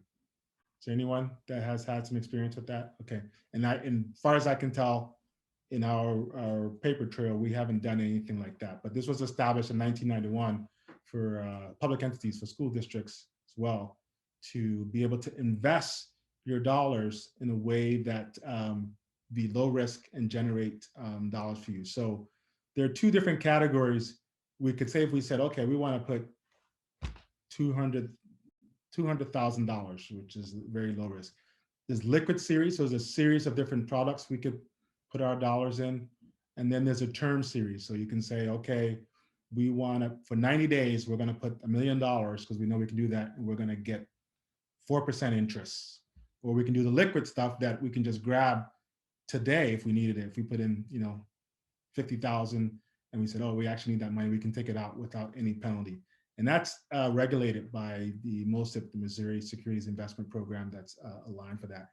So what that also does is gives us ability to negotiate with banks for the dollars that we do have already in our banks to get better rates and say, well, we can get from MOSIP, we can get this amount and we can do this. What can you do? And give us some better, because right now we're just paying interest in bank accounts and things like that and not generating as much. I think there's an opportunity there. We can get into CDs and bonds if we get to that level. And then we have a purpose for that excess ultra green that's going to actually make money for us that we can utilize and put back into the district. Okay.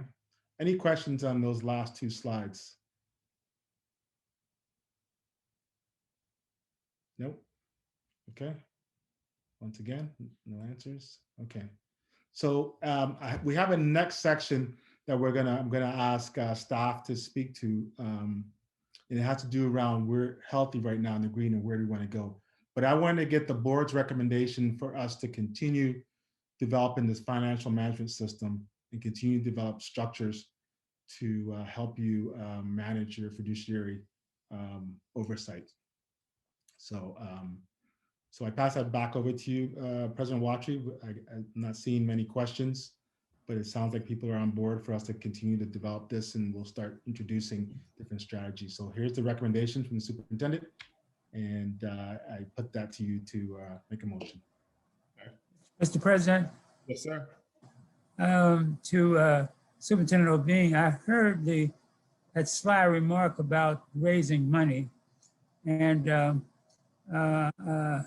it's on the way. It's on the way. I do have a couple of questions. Excuse me, Superintendent O'Bean. You mentioned about using some of the fund balance. Well, let me go this way. You indicated that some school districts had a large fund balance because within that they want to do specific projects. But now we've always been told here in the state of Missouri that DESE not required, but suggested we have a fund balance about 24%. Now, if we do what you're suggesting, and we're about what now, about 14% fund balance? I don't remember. We're at 15 and change. Okay, so that's still only 2/3 of what DESE suggested we do.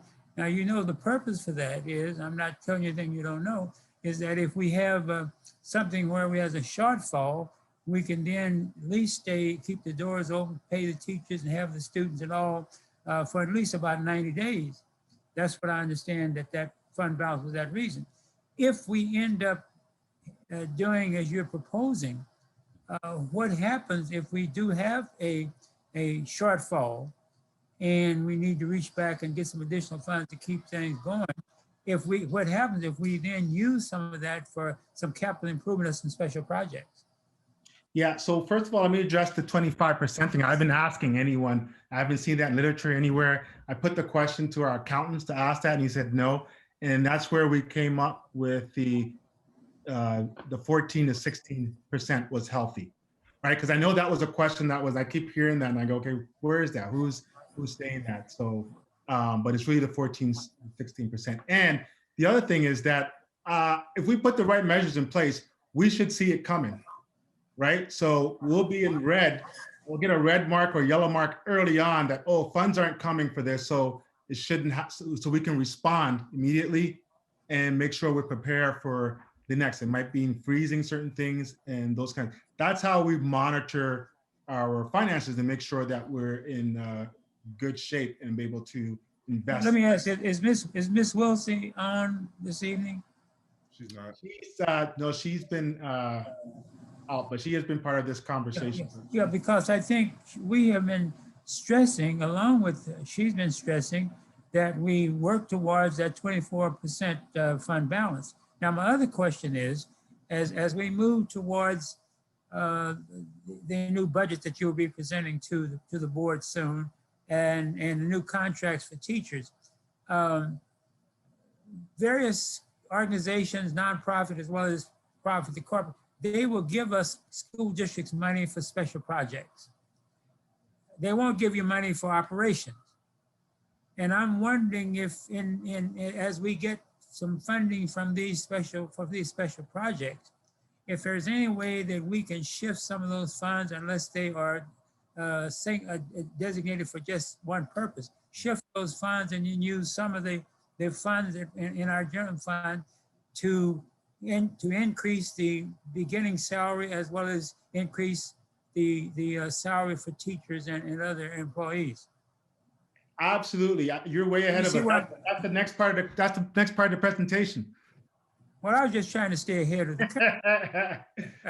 Yeah, so you're way ahead of us. So that's the next part of the presentation. And I did really query around the 25%. I think that has started from some recommendation. I think it said 24. I think it said 24. It is 20.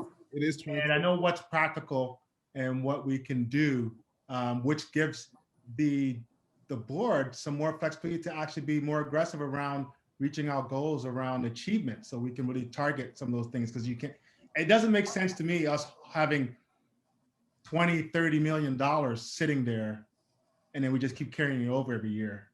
I agree with that, but I remember also that the representative from the state school board, the president, who was just, I can't think of her name right off, but she brought, and as well as one in our training session, we've heard that you have a low fund balance and you should try to increase that so much. And so each year, and I've been on 4 years, and each year, and even before that, I attended some of the board meetings. So we've been talking about fund balance, increasing that. Now I can understand it makes sense, and I applaud you and staff for, can we invest that rather than let it, whether it's 10%, invest whatever that 10% represents.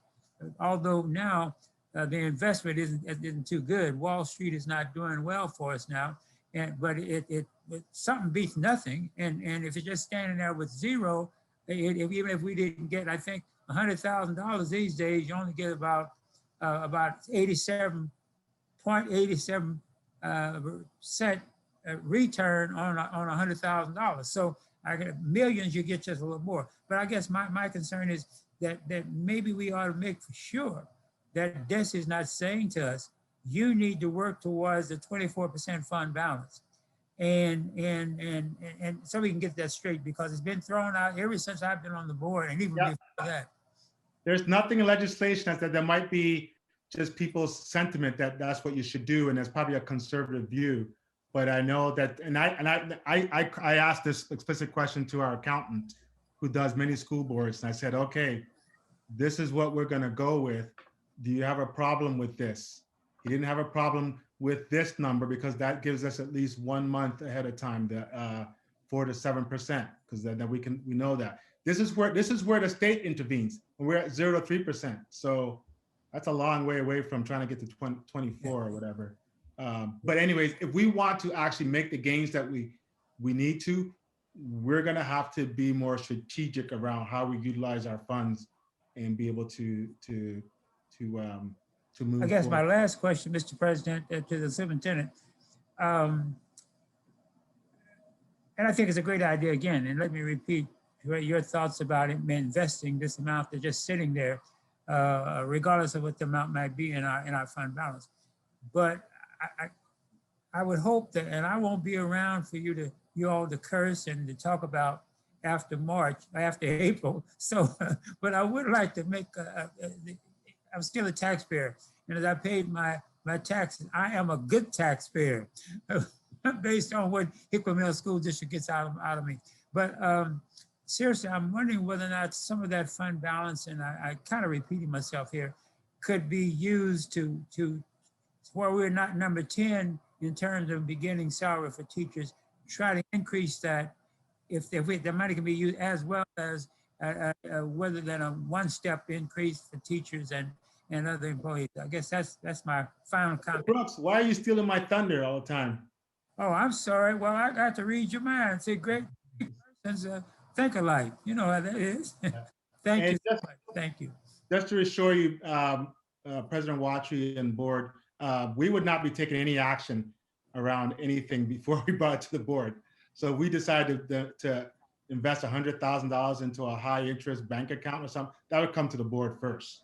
The board would do that. That wouldn't be us. So you'd get a chance to decide on what your risk appetite is and say, yeah, for 30 days we can do that, for 60 days we can do that, or no, right? So it's still under the control of the board.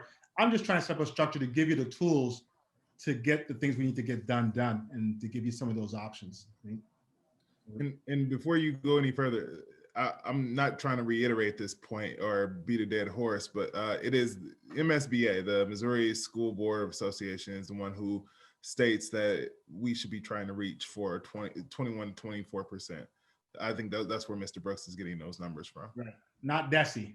Not DESE, no. Yeah. It's MSBA that was recommended. Yeah, because I didn't see anything in state policies about that or anything like that. So I put this recommendation, and we can move to the next stage, what Mr. Brooks is asking about. Okay. Do you want us to take action before? I would. Let's let you No finish. sense having a conversation next if we don't have this, then we might.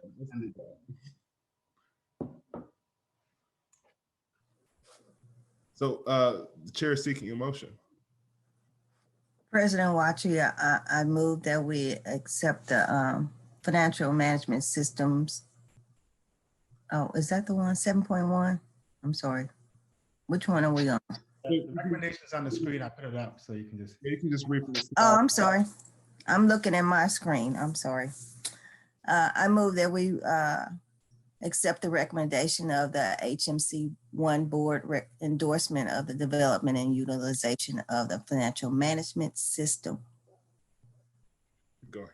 As outlined in the presentation, in order to develop a financial structure to support the fiduciary oversight responsibilities. Second. Second, is there any additional comment or inquiries? All right. With your silence, I'll call it to a vote. Mr. Brooks. Aye. Mrs. Graves. Aye. Mr. Townsend. Aye. Mrs. Kendrick. Aye. Ms. Carter, Aye. Mr. McGee,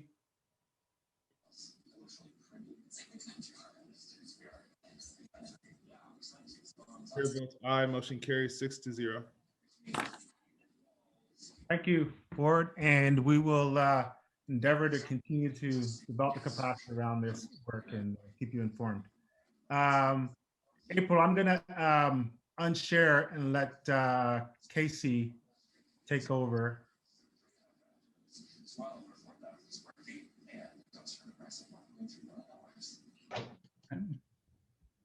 Mr. Klotmeyer, let me know if you need some assistance. Yeah, well, I got it. You can share, or do you want Kenny to share? Oh, you got it, okay. No, I got it. So, thank you, Superintendent O'Bean, and good evening, board. And I guess for my part, President Watry, I'm just going to go ahead and turn this over to Director Brooks and let him continue through this presentation on the salary component. Director Brooks? Because he sounds ready to go. So what Superintendent O'Bean has asked me to walk the board through this evening are some components around the salary schedules that we have in the district. And we know that this has come up repeatedly about how do we continue to work to become more competitive. So when we look at our most urgent needs, one is around our teacher salary schedule, working to become more competitive when it comes to recruiting new teachers to the district. The next part of that is retaining our top tier teachers who continue and invest in their education and invest their years of service with the district and obtain those master's degrees and higher. How do we work towards improving the salary schedule for those staff members so that in the long run, they remain in the district serving our kids? We know that certified exit surveys with data that I've shared with the board before identify salary as one of the key reasons that a lot of our staff members separate from the school district and seek employment, continuing in the education field in other districts. We don't talk as much about our classified salary schedules, but they are in need of attention also. You know, looking at some of our support staff schedules that have a limited number of steps really discourages longevity of staff members in those positions with staying with Hickman Mills. And also remaining competitive. So, you know, as a certified educator myself, I have a niche. Like if I'm looking for jobs, I'm applying to school districts, most likely. You know, on the classified side of things, those staff members have skills that can be applied not just to public settings, but also to private employers. So we've gotten more and more in a situation where we are really competing with the private sector also for our nutrition services, for our custodial, for our clerical. So we're not just competing with other school districts, we're competing with private employers. One of those examples, and Superintendent O'Bean, I didn't know if you wanted to talk through this component of the presentation, would be with our nutrition services staff. Yeah, go ahead. I'll add some color commentary later if needed. Okay. We've struggled to retain and recruit staff in our nutrition services. And, you know, any layperson that is watching the news knows that, you know, in terms of starting wages in the food service industry has become a lot more competitive. This kind of gives you a snapshot of where we lie in looking at comparisons with metro area school districts. You can see Hickman Mills down here more towards the bottom than towards the top. And so that provides a struggle for Ms. Sims, our Director of Nutrition Services, in recruiting and retaining quality staff. And we know the pandemic has made even more evident the essential service that those employees provide to our students and our families every single day. Looking at just some general data when it comes to nutrition service salaries, you know, Missouri is not on the high side when it comes to those salaries. And also, as I mentioned earlier, we're becoming increasingly having to compete with private sector businesses that are offering $11, $12, up to $15 an hour starting. And so, you know, we're trying to compete that. Now, Mind you, we do oftentimes have some benefits in terms of a pretty robust retirement plan through the state and offering health benefits. So we have some competitive edge, but in terms of just what am I taking home to my family in a paycheck also becomes a very important component. So we've spent a lot of time talking about our teacher salary, but we wanted to also honor the fact that we need to have an eye on our classified salaries and making sure we're providing a livable wage and being competitive with surrounding school districts and private employers. And we'll be providing a little more information around our plan to improve this in closed session this evening, but it's one of the components that we're looking at in terms of improving salaries in the district. Superintendent Bing, I don't know if you had anything to add on to that before. Yeah, thank you. I'll just wrap up. I guess that's just information, that's content. That's as much as we can share around the financial plan for that in public session, but we hope to engage the board in some details. One of the things that, Casey's done, Mr. Klapmeyer's done the work around looking at comparables. And I think I shared in the last board meeting where we are on the bottom. And so we're trying to be aggressive around having some financial strategies to ensure that we move all of our staff. I know we talk about the teachers and we need to honor them, but there's our lowest paid hourly wage individuals who've been in almost every day during the pandemic, serving food and preparing and doing all the work to make sure our students and our families are taken care of, that we offer them some of the lowest wages in the county, and so we figure out a plan how we can improve that, and we're excited to share that with the board in a closed session. So with that, that's just the background, and this is to be continued later today. And so moving on to the teacher salary comparison. So, I've shared over the years, I've shared comparisons many times with the board. And so gathered data from 8 metropolitan area school districts. All of those are going to be on the Missouri side. And a lot of times, the question may come up like, why aren't some Kansas districts? We rarely see staff members leave the district to go across the state line because of the retirement system, unless they are retiring and are fully vested and qualify for benefits in Missouri, will move to the Kansas side. Mainly, we are losing staff to literally our next door neighbors, oftentimes in the state of Missouri when we lose them. So I'm going to just quickly walk you through 3 main areas that school districts use as key points, and so do our unions that we negotiate with. Looking at the base or starting salary, looking at the middle schedule comparison, so that middle road of the teacher salary schedule, and we look at the master's column, step 10 for that. So that'd be someone with the master's degree that has at least 10 years of teaching experience.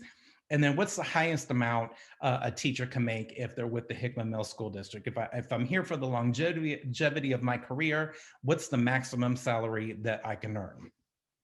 So when we look at starting teacher salaries, we know that Hickman Mills is the lowest in the metro area in comparison to our neighbors. Down at the bottom here, you can see who we've compared to. Obviously, 2 key districts that we're often compared to are the Center School District and then the Grandview School District, where we lose quite a few of our staff. But you can see in comparison, our closest competitor is at 37, so about $1,000 more starting than we are. And on the far side, you have a suburban school district, oftentimes maybe with a little more financial viability, starting over 40,000. So out of the gate, when we talk about filling vacancies and recruiting the best to our classrooms, this is what we're working with right now in terms of our teacher salary. Next one is what I've termed the tipping point. And that's when, we've had a staff member, a teacher that's been with us and been committed to our kids and has gone back to school, obtained their master's degree, and is on step 10, been with the district for at least 10 years. And then that's when we find teachers start looking and see that I can make, I love Hickman Mills, but I just can't in good conscience, not look at other opportunities when the disparity of where Hickman Mills at, where my salary is here with compared to neighbors. And oftentimes you'll see comparisons where you'll talk about a district an hour away or even 30 minutes away, but we're literally talking about districts that are right next door. That are more than willing to take some of our great teachers and have them in the classroom before their kids. So mid tipping point, master step 10, we're also lowest in the metro area. And finally, the highest salary. And so just for full disclosure, school districts have, all of our salary charts look similar, but are different. There may be more columns in terms of more education. So, in full transparency, what I've done, and you can see across the bottom, is our highest column is a master's degree with 40 hours over that, or a doctorate. So what I have done with districts that maybe had more columns is I picked the column that is most like our column. So some districts may be around, maybe under, but what I picked is the one most comparable to our highest column. And so we're in second place. The key to the North Kansas City, when we talk about maximum salary, is they have additional columns. So that isn't their maximum salary. Even though they're below us here, there's still an opportunity to earn more. This is a key piece when we talk about longevity and our teachers being committed to staying in Hickman Mills and continuing their education. This is another area where we need to work on providing some investment in the teacher salary schedule. So overall, those just capture the three pieces that right now we're the lowest when it comes to starting salary, which is why we're struggling with the recruitment piece. Lowest salary for teachers with a master's degree and 10 years of experience when we talk about retention. And when we say we want our teachers to come to Hickman and stay here for their career, looking at the highest salary, we need to invest in the longevity component. So those are some pieces that we have been looking at as we've been going through this budget piece, and we'll be working with the board on specific targeted solutions related to that. Thank you, Superintendent Obing. Mr. President, and I have a question for Mr. Clapmeyer. Yes, sir. Mr. Clapmeyer, please keep in mind that as we raise our bar, the other districts are raising their bar. One step increase is not enough, but we'll always be number 9 if each of the other school districts is raising their bar one step. If at all possible, and I know that there are a lot of IQs of 400 on here, Mr. Obing and Mr. Clapmeyer and most everybody else except yours truly. But I'm wondering whether or not if we could move towards more than just one step, at least try to hold, in middle. I'm not saying middle range, that's a big step, but I don't see your bar anymore, but at least stay ahead of a couple of those who are at the bottom. Otherwise, we'll still be each year trying to catch up, because others aren't going to stand still. They're facing the same thing that we are, even in North Kansas City and Lee Summit. They're facing, how do we increase the salary for our teachers and those kind of things. So whatever we do, I would hope if it means taking money from board members, something like that, for their pay. Add that taking 0 cents. But you understand what I'm saying. Yeah. Thank you for that. And you'll see, we've developed a multi-year plan to try to address this. So it's not just this year. We're going to continue to climb up the ladder, and hopefully we can climb up more than one rung at a time. But that'll be a decision the board will have to make eventually when we have a discussion around those pieces. But it sounds like we've got some good support. One thing I don't want to forget to do, though, and Mr. Clapmeyer showed some of the data in terms of in a tipping point where we lose teachers. Now, I want to actually give a special thanks to all the teachers who chose to be here and stayed here regardless of the economic situation. And so that's why I really feel compelled that we need to reward our staff, because they've been doing it without it. And here's an opportunity now. I think we can kind of demonstrate that we do appreciate what they've done. And, it's like, show me the money, right? So that'll say a lot more than words. And as I said, it's a multi-year plan. We want to continue to move up. We want to be at the top in the county, both for achievement and for culture and climate and compensation. Those go hand in hand. If you look at the data in terms of the districts that are achieving, the teachers are starting to get higher salaries as well too, to maintain that status. So I think that is the end of our presentation for now. The rest to be continued, I guess, in a private session. President Watry, and pass it back over to you. Okay. I got one question for Casey. President Watry. Go ahead, Mr. Hey, Jones. You know, I was the only dissenting vote on the reorganization of the the teacher's salary. Now, looking at that top salary, how was our top salary compared to other districts' top salary at that time? Well, I don't want to recall exact numbers off the top of my head, but you know, it was more competitive. I mean, I'm not gonna pretend it was not. It was because we had 30 steps back then. We had more columns, and you could go down to 30. The chart went down to 30 years of service, so it did end up at a much higher amount. Yes, you're correct. Gotcha, Mr. Townsend. I hear you. Okay, like I said, we were competitive at one time, at least at the top part. Right. We'll get there again. Okay. All right. Moving ahead, 7.2, the February 2021 bond update.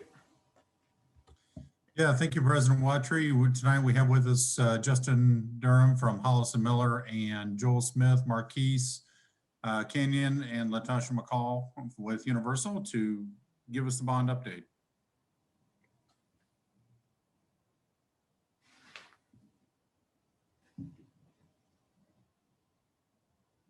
And April, could you bring up the document, please, or the PowerPoint slide, please? Sure. I'm working on it. And voila. All right. Good evening, everybody. It's good to see everyone again. Before we get started, I wanted to give a little recognition of my own. So I was driving down 435 the other day, and I looked up and I saw a man on a billboard, Mr. Alvin Brooks, and a list of his distinguished accomplishments that he's had over his lifetime. So a little shout out to you, Mr. Alvin Brooks. Congratulations on all that you have done to make Kansas City a better place. And your Thank you, recognition. sir. So, Thank you very much. We'll go ahead and get started with the bond update for tonight. And tonight we'll be focused mainly on Ruskin High School. So once we get going here, we can scroll all the way down a little bit. So tonight we wanted to give you an update. We showed you a lot of these renderings and images for the elementary schools, and we were sort of paralleling paths a little bit. We're a little bit behind on Ruskin because we wanted to separate the packages a little bit and give our contractors an opportunity to bid the elementary schools. And then followed right up, we'll have Ruskin come out next. So one of the projects that we're focusing on at Ruskin High School is to redo the cafeteria, the commons area, and make that more of kind of that coffee shop feel. Give those students a little bit more choice in the way that they would be seated, whether it would be in a booth, as you kind of see along that back wall, or maybe some smaller tables, different seating styles, and really start to dress that up and bring it into a little bit more of a modern feel for the cafeteria space.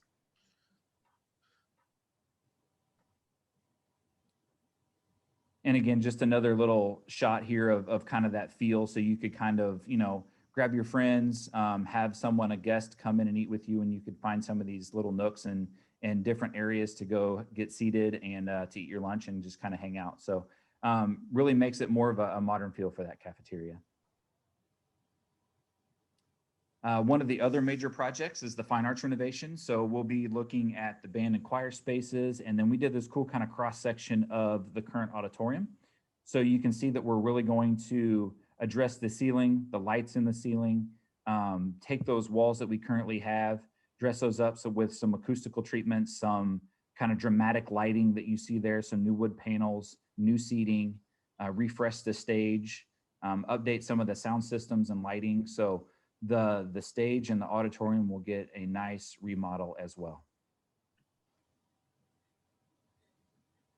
Here's a view of a band or a choir space. So you can see that we're going to enhance the acoustics, modernize the space with new flooring, lighting, ceiling, address the walls a little bit, and then take care of the acoustical needs. Those are those acoustical baffles that you see up on the ceiling, those blue tiles, and the tiles that are on the wall. So those will help with the acoustics in the space, make those instruments and voices sound much, much better. Another point that we looked at is upgrading some of the athletics. So along with the gymnasium, we're going to go down into those locker rooms that are on either side of the gym, and we're going to refresh those. So we'll have some nice graphics in there, some new lockers, flooring, and just really dress those up and make them a nice usable space again.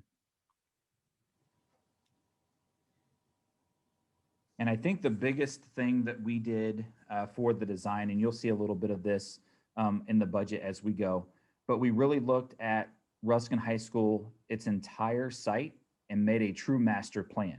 So we knew that we couldn't afford to do every single item on the page that you see here, but we wanted to make sure that when we were going through the design process, we really looked at everything, all the pieces, parts, components, and made sure that we had a good master plan moving forward. So everything that you see here is currently being designed in full. We will take bids and alternate bids for several of the items. So I'll just kind of start along Blue Ridge where you see the visitor parking. You know, we know that we would like to have some additional parking for football games and track events, things like that. So coming off of Blue Ridge, we're planning on at some point doing some additional parking. Moving then to the south, you'll see that we're updating the throwing events there in green. So you've got javelin, the shot put pits, and all your throwing events, along with an additional 70-yard turf field. So this would give us the flexibility to have soccer practice, football practice, multiple activities going on at one time. The band could practice on one or the other. And it just really creates a lot of flexibility for our athletic events. Moving around kind of counterclockwise, we are looking at replacing the old concession stand or storage building with a new shade structure. So taking down that older building and replacing it with a new shade structure that's about 24 by 46. So somewhere nice where you can grab a hot dog or bring a chair and sit during a game and kind of have a nice event. We're looking at redoing the ticket booth and the entry to the stadium that I'll show you a little bit more rendering later. We're looking to update the press box. And then also at the very far northeast corner, we're looking at adding some additional track storage area. So we really took our time and looked at the site as a true master plan, and we'll take bids and accomplish everything that we possibly can with our allowable bond funds. So, you know, just wanted to share that with you guys as we move forward.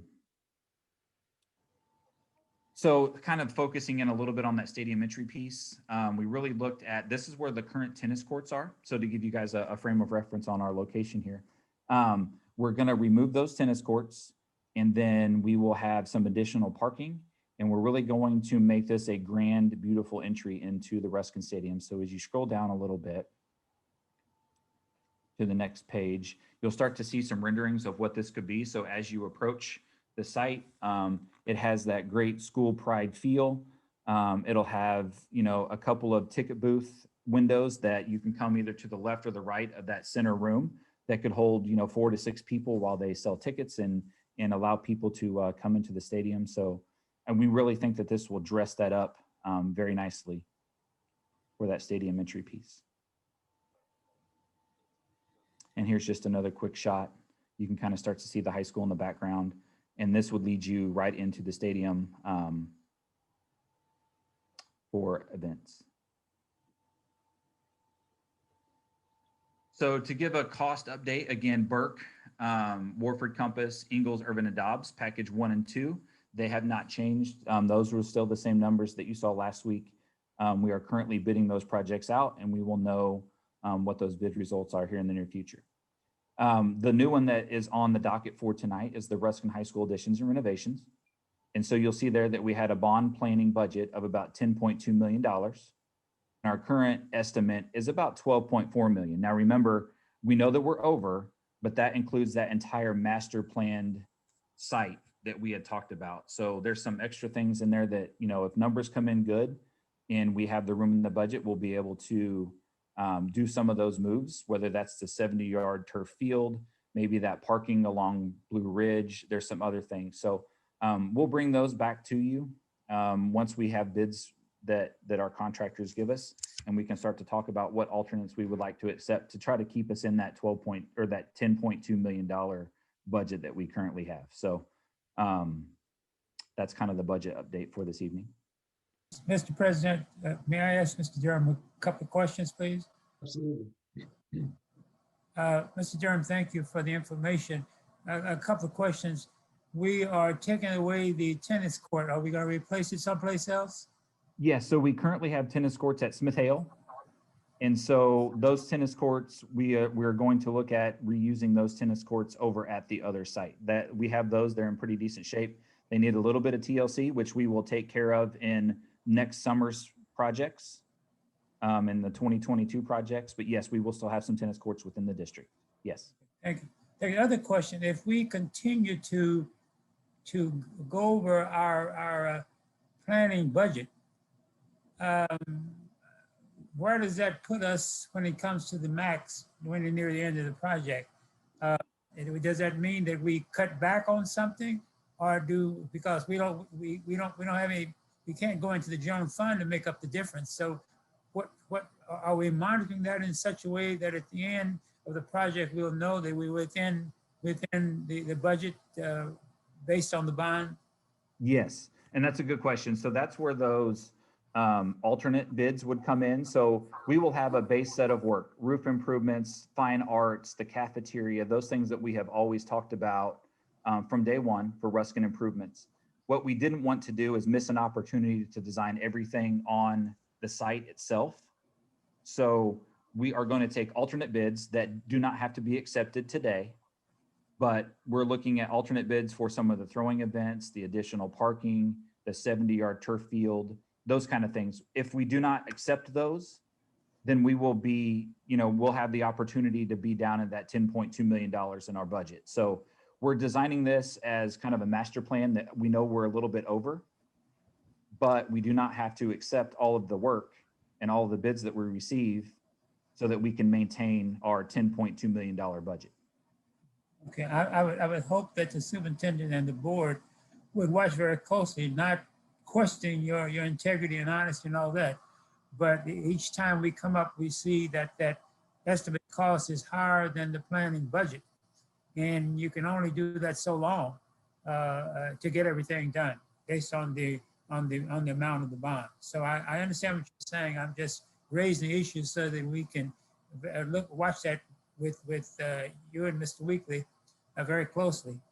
Yes, and I can tell you now that Marquise and Joel with Universal have done a good job of helping us look at some of those alternates. And as we price those, we will be very transparent with you guys on where we come in at bid day.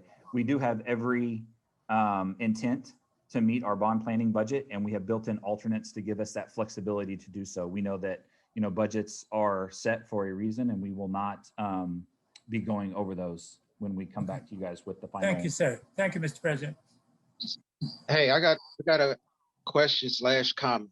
So to make it perfectly clear, if there's a $10,000 budget and estimated cost is $12,000, and that's per package item or whatever the budget is per package item, you're not going to exceed that budget for that package and then take away from some other package. You're just going to reduce what you're going to do for, say, package one. Right. So that's exactly right. So if you go back up to the overall site plan, you'll notice that we had several items in there that maybe we hadn't necessarily brought to you previously, like maybe some throwing events or the parking along Blue Ridge. But what we wanted to do is, as we laid out the site, we wanted to make sure that we knew where everything could potentially go in the future, so that maybe we didn't put throwing events where parking might want to go in the future, right? So we wanted to plan this thing out. And what we will have is bids on all of these items, so that if we do fortunately come in maybe under budget, maybe we can go on ahead and accept some of those alternates to put us up at that 10.2 million, and we can maybe get a little bit of extra work as we go. So we just didn't want to miss an opportunity to design everything now, to make sure that we were putting things in the right spot where they would work, and make sure that, we weren't putting something where something else might want to be in the future. So we just kind of took our time. We worked with Mr. Allen in the school and tried to design everything in here that we thought would complete the parking and athletic improvements at the school. Hey, Justin, I have a question just out of curiosity. Where's Truman in the aspect of your packages? I understand that the bond update, I'm looking and I'm seeing package 1 for urban. Right. So Where- next year, we'll be doing work at several other schools, which will be Frida Markley, Smith Hale. There's another group. So we'll have, I think we still have 2 more years worth of summer work to do. Okay. The thought was to front load the bond issue to avert any inflation that we could. So Okay. we knew that we were kind of go big at the beginning and try to capture as much work early on in the bond as possible so that we weren't paying that 5% inflation rate that happens with our construction just about every year. So yes, so we will have work at several other schools coming up in the next two summers. I mean, 'cause one of the reasons why I'm asking, just looking at knowing Truman and knowing where it's at, knowing Urban and knowing Compass and knowing those schools as far as the work that has been done on them the years prior and the level of work that's been done with, per se, like Truman. I'm just curious of, but you kind of answered that question for me. I appreciate Yeah, it. and another reason there, Mr. Watchery, was that we tried to make schools that would have very similar pricing and packaging. So when we wrote down Ingalls, Urban, and Dobbs, Burke, Warford, and Compass, they came up to a very close number of Okay. that $6.6 million, which we thought was, a good package size, and it gave contractors a good comparable bid package. So we tried to make things a little bit even as we broke up the packages too. So that was another reason why we selected those 6 elementaries to go first. Okay.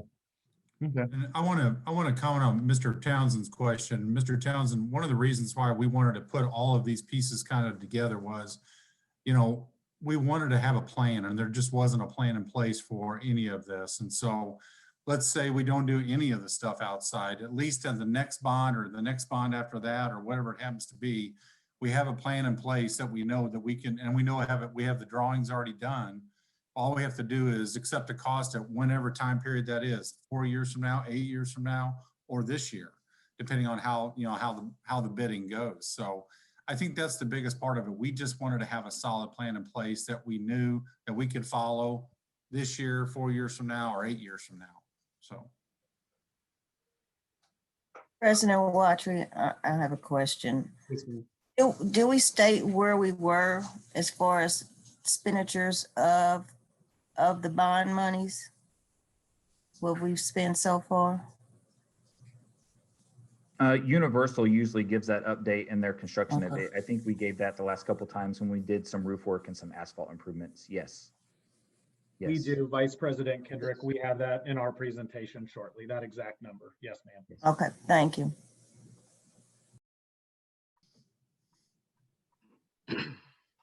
And I think the final update for me this evening is just kind of that, making sure that we're all up to date on our schedule. So schedule has remained unchanged for our summer packages for package 1 and 2. That's that elementary package that we were just discussing. We've had on Wednesday this week, we did meet at a couple of the schools to walk some contractors around in what we call a pre-bid meeting. We've released one of our addenda. We have one coming up next week to finish up any questions, and then we'll be opening bids on package 1 and 2 on March 1st. Following up with that, we will be putting Ruskin, the project that we just gave the update on, we'll be putting that out to bid the day after those bids open. So March 2nd. So let's say I'm a contractor and I was not a successful bidder on package 1 at the elementaries. Now I'm going to be hungry and I'm going to go after and sharpen my pencil and go after the work at the Ruskin High School project. So that's why we kind of stagger those bids, just to make sure that 1, we're not overloading that subcontractor base, with any one package. And then 2, giving them another opportunity to follow up. If they weren't successful on the first one, we're following up with another opportunity for them to bid and be a successful contractor with us on that Ruskin High School package.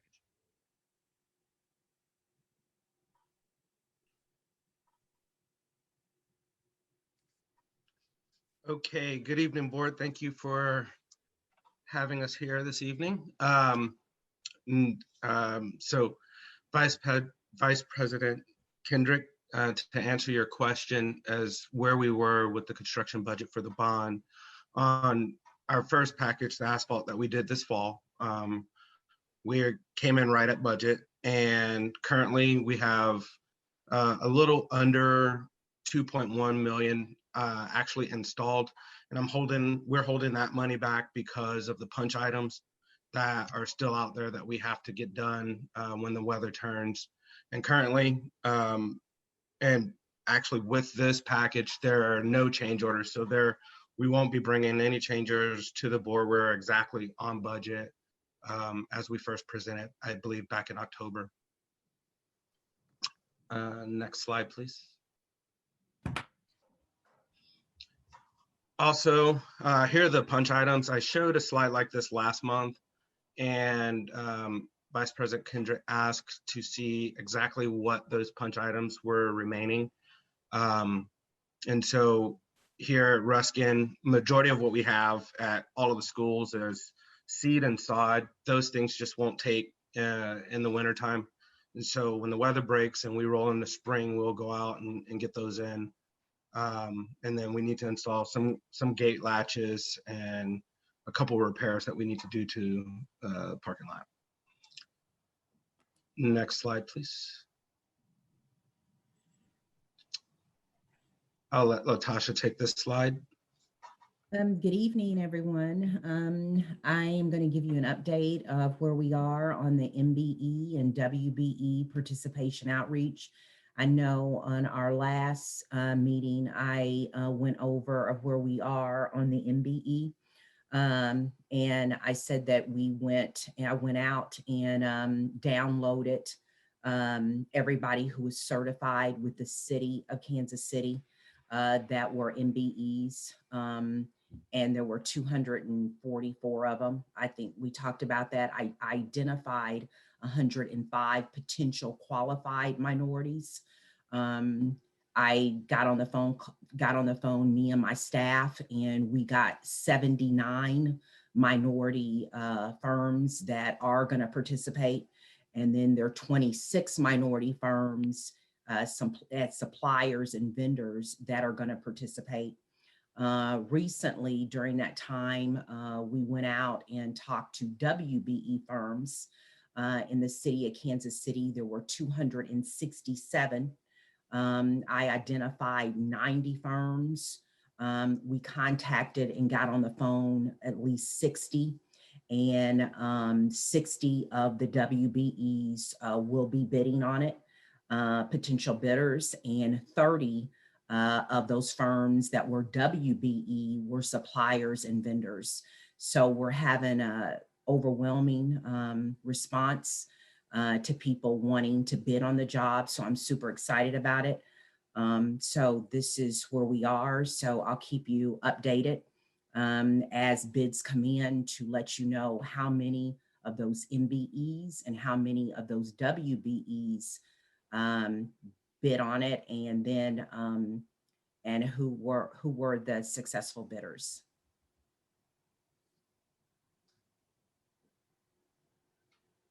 So this slide, this was package one, and I showed this last month. I just jump in. I just wanted to recognize and thank Marquise and the team and Ms. McCall for the effort in responding to the board's questions around the MBE. I think we have a better understanding, and I'm glad that you were able to root out more, because that was a great concern for all of us. And I think you've satisfied some of those concerns. So appreciate the effort on that. Our pleasure, Superintendent Obing. Thank you. So you'll continue to see this slide, and this will just be the overall MBE, WBE participation as we run through the packages. So from this first package, as I stated last month, we were at 7.75% total MBE participation. Again, I'm happy with it given the type of package it is, but not satisfied. And so a lot of that, we share your concerns, and we're going to keep pressing to ensure that we attain the highest amount that we can possibly attain on these upcoming packages. Next slide, please. Okay, that is it for us. Are there any questions? President Watry, I have a question. Well, I want a comment. Since Mr. Obing stepped over my toes, I was going to give them kudos because Marquise has definitely been staying on top of things, and I appreciate both of you guys and all of you for your presentation and your sticking to our talking points and what we asked for, and you've produced those. And so we don't have to be as hard as Mr. Brooks, but we're gonna let him be our henchman in the background. But you're doing an excellent job. Thank you, guys. Our pleasure. Thank you very much.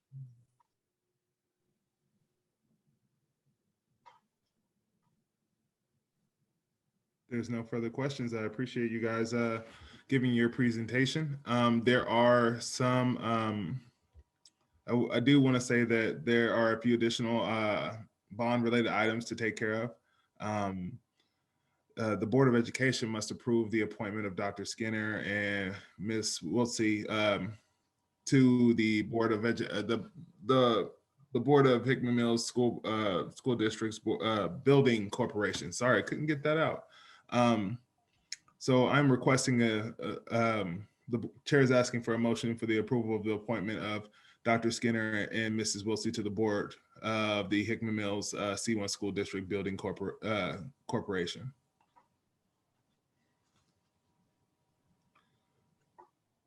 Mr. President, I would so move. Second. Is there any further discussion?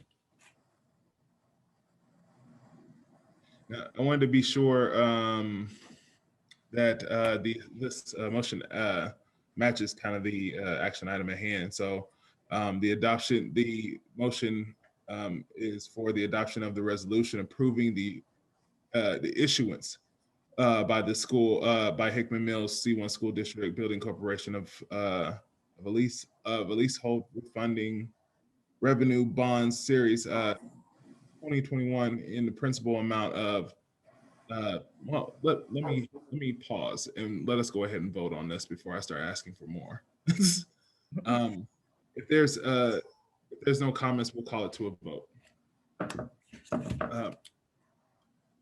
Director Kendrick. Aye. Mr. Brooks. Aye. Mrs. Carter. Ms. Carter. Aye. Mrs. Graves. Aye. Mr. Townsend. Aye. Mr. McGee. Aye. Chair votes aye. Motion carries 7-0.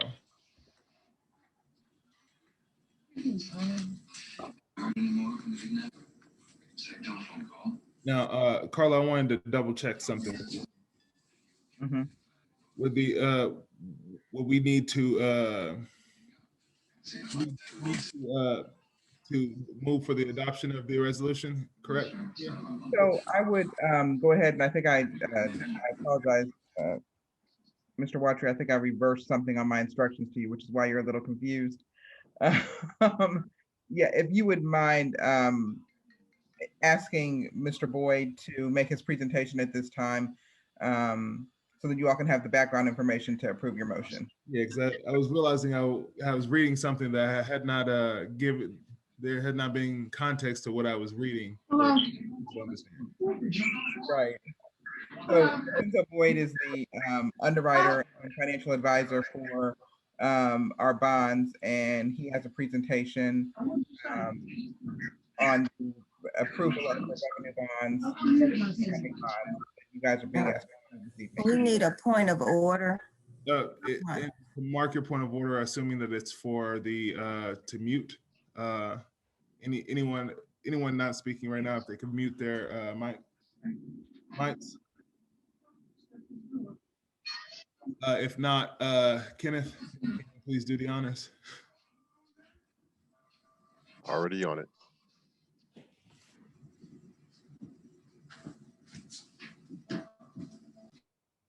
All righty. With that being said, we will. I'll hand it over to you, Mr. Boyd. Good evening, everyone. Thanks for having me at your board meeting this evening. I believe the ultimate reason for me presenting is the refinancing of the district's 2014 leasehold revenue bonds. I think we have an action item which is next after I give my a brief presentation to you guys on the refinancing. So on yesterday, well, just back up slightly. In 2014, the district issued about 7.4 million, a little over 7.4 million of leasehold revenue bonds to fund the Early Childhood Center and then to also for other various improvements in the school district. So what we did on yesterday was refinance those bonds for savings. So we refinanced a little over $5 million of those bonds that were originally issued back in 2014 for interest rate savings. And so what we were very pleased with, we actually presented this back to the school district as far back as September, waiting for the current call date to come up in April of 2021, which is in a couple of months, actually. When we're allowed to actually refinance these within 90 days of their call date. So on yesterday, we sold those bonds into the municipal market. And when we presented this opportunity back to Ms. Wiltsey several months ago, we were estimating that actually the savings were going to be in the neighborhood of 400,000. And just as recently as February 3rd, 2021, we were estimating that those savings would be about $413,000. Interest rates are at all-time historic lows right now. So as we went into the market, we sold 5.2 million of those bonds. We received 5.8 million of orders. So we were able to lower interest rates about 7 to 8 basis points in every maturity. So we actually achieved interest rate savings or cash flow savings of a little over $655,000 for the school district, which comes to about $46,000 annually each year from now through 2034. That comes to actually a percentage savings of about 10.19%. We target around 2 to 3% as our minimum threshold when we're looking at the current refunding for any financing that the school district will have. So we're about 5 times more than what our minimum threshold would be at 2% with 10.2% savings. So we're very pleased with this transaction because this, as I mentioned, is on the capital projects fund side. So it's true operating dollars. So you're going to save around $46,800 a year in interest savings from now until 2034. And I think we're scheduled to close, and I think we are scheduled to close on March 4th. And at that time, you'll start achieving those savings. So I'll open it up for any questions.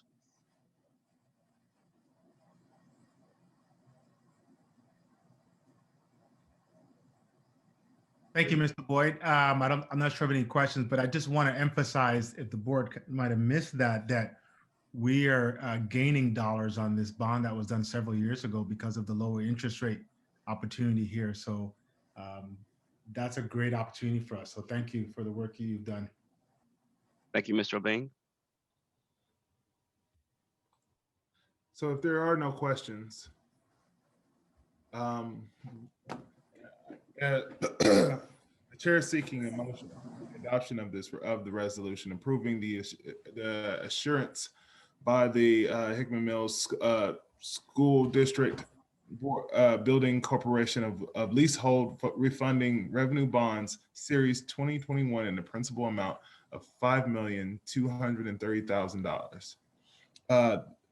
The title of the resolution is going to be included in the minutes. So we're trying to ensure that this is, so if you could, April, make sure that the motion reflects what I just read.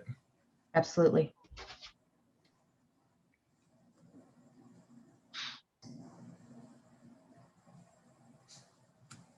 President Watson, can the motion be up on the screen so I can move to accept your motion?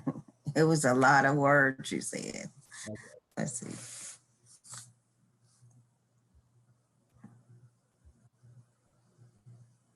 Let's see. Let me see if I can get it up on the screen. If not, You don't want to say what he said? Yes. So move what? Yes. So move what he said. Okay. Yes. There we go. Is there a second? Second. Thank you, Ms. Carr. If there is no further discussion, we'll call it to a vote. Mr. Townsend. Aye. Mr. Brooks. Aye. Ms. Carter. Aye. Graves. Ms. Graves. You're on mute, Ms. Graves. That's why I keep saying your name. Mr. McGee? Aye. Ms. Graves, you want to unmute? Aye. Thank you. See, I think I haven't missed anybody. Chair votes aye. Motion carries 7-0. Oh, I'm sorry, Ms. Kendrick. Aye. Chair votes aye. Motion carries 7-0. Thank you, everybody. Thanks, everyone. Have a good Worcester board meeting. Thank you, sir. Okay, and that brings us to, we're going to 8.0, new business, which is the policy review calendar. Can we bring up the agenda to share?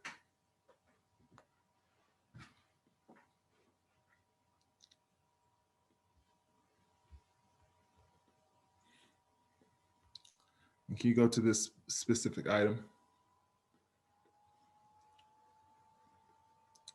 8.1, thank you.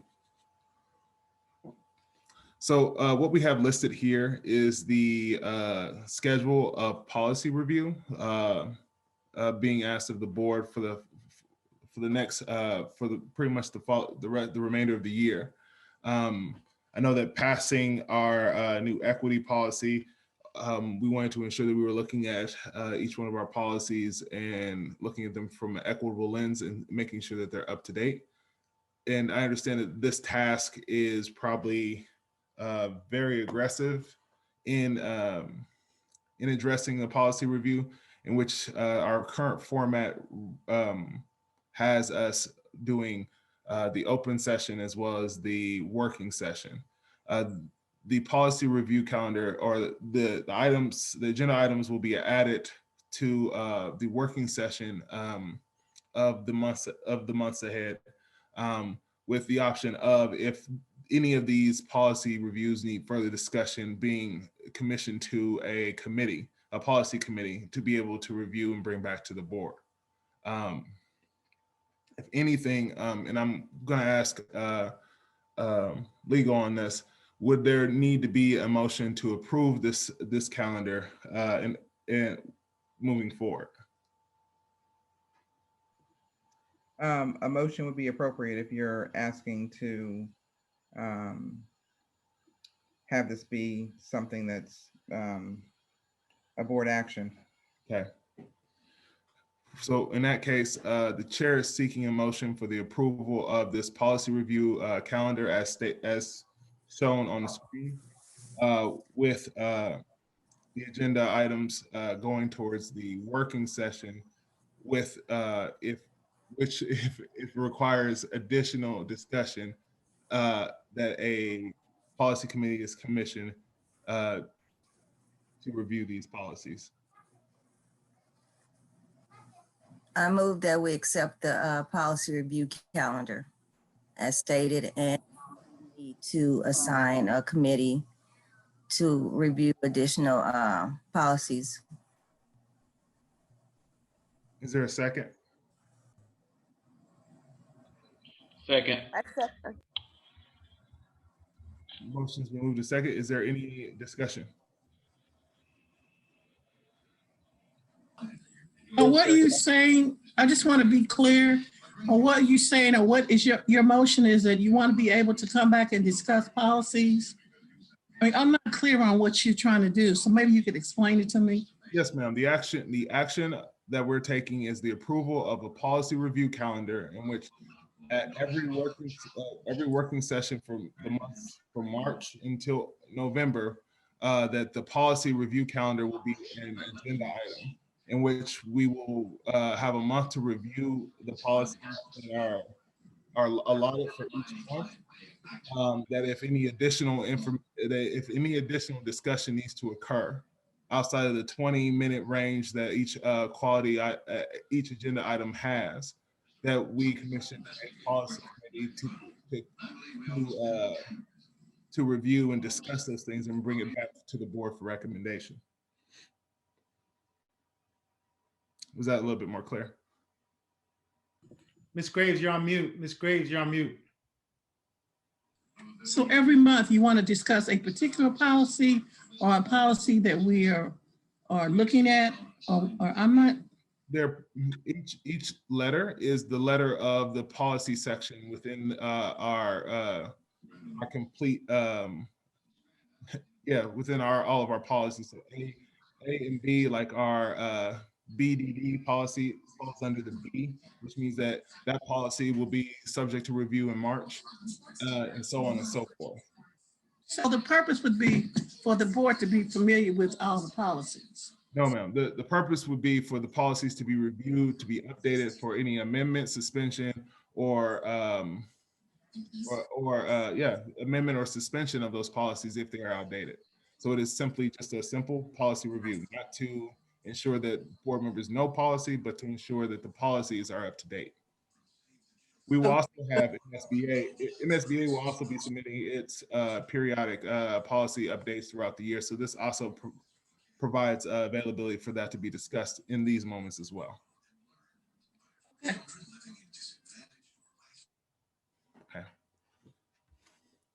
Any further discussion?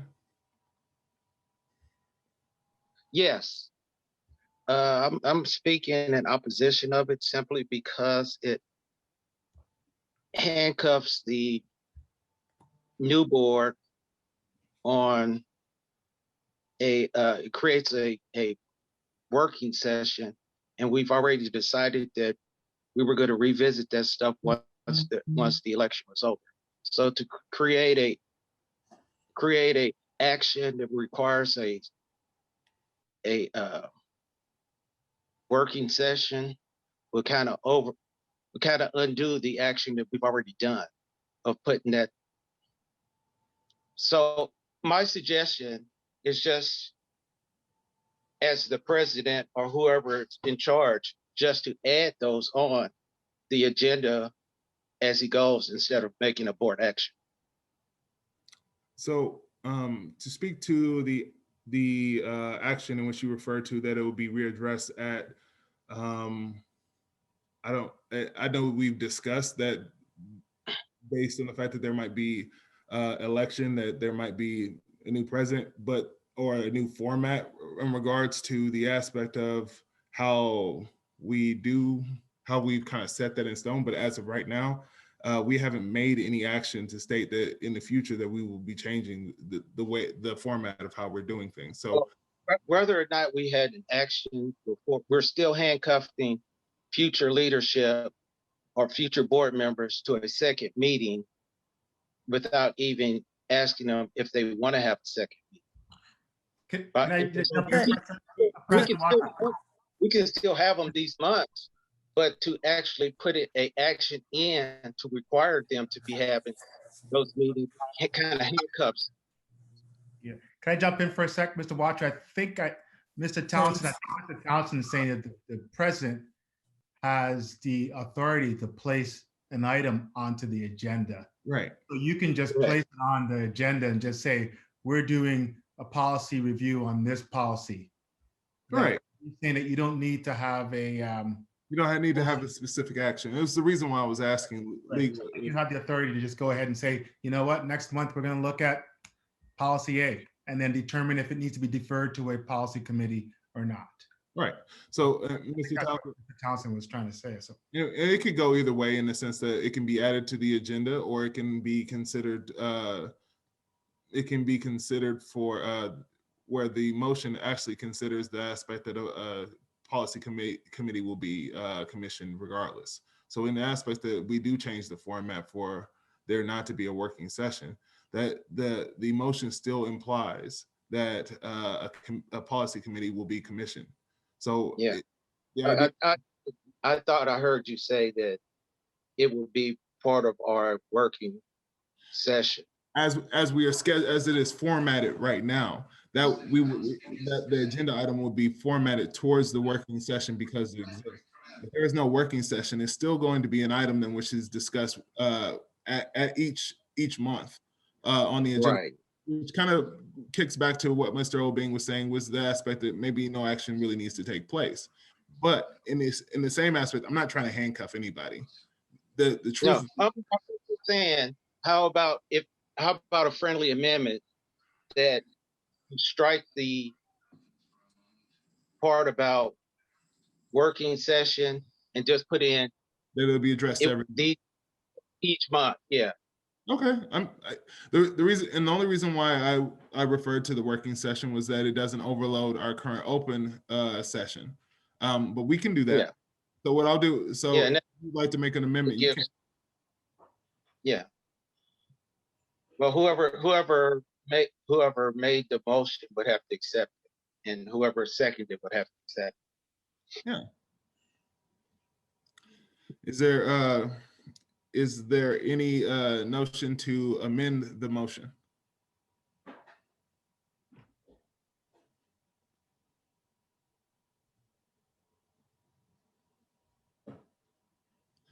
Okay. Do you need someone to amend? I'm not sure what we would be amending. So let me clarify. The aspect of amending the motion would be to strike out the aspect that we're talking, the word working session within the motion, whereas it's just that it's addressed on a month. The ask is that the motion is amended for the policy review calendar to be addressed every month, and that if additional discussion needs to occur, that a policy committee will be commissioned. Correct. That's the simple amendment. Yeah. With those who have who moved and seconded this motion, just to clarify. I think I was the second. I believe I moved it, but I don't feel the need to amend it at this point. We're running the board for this board, not for after election. We're running the board for this board.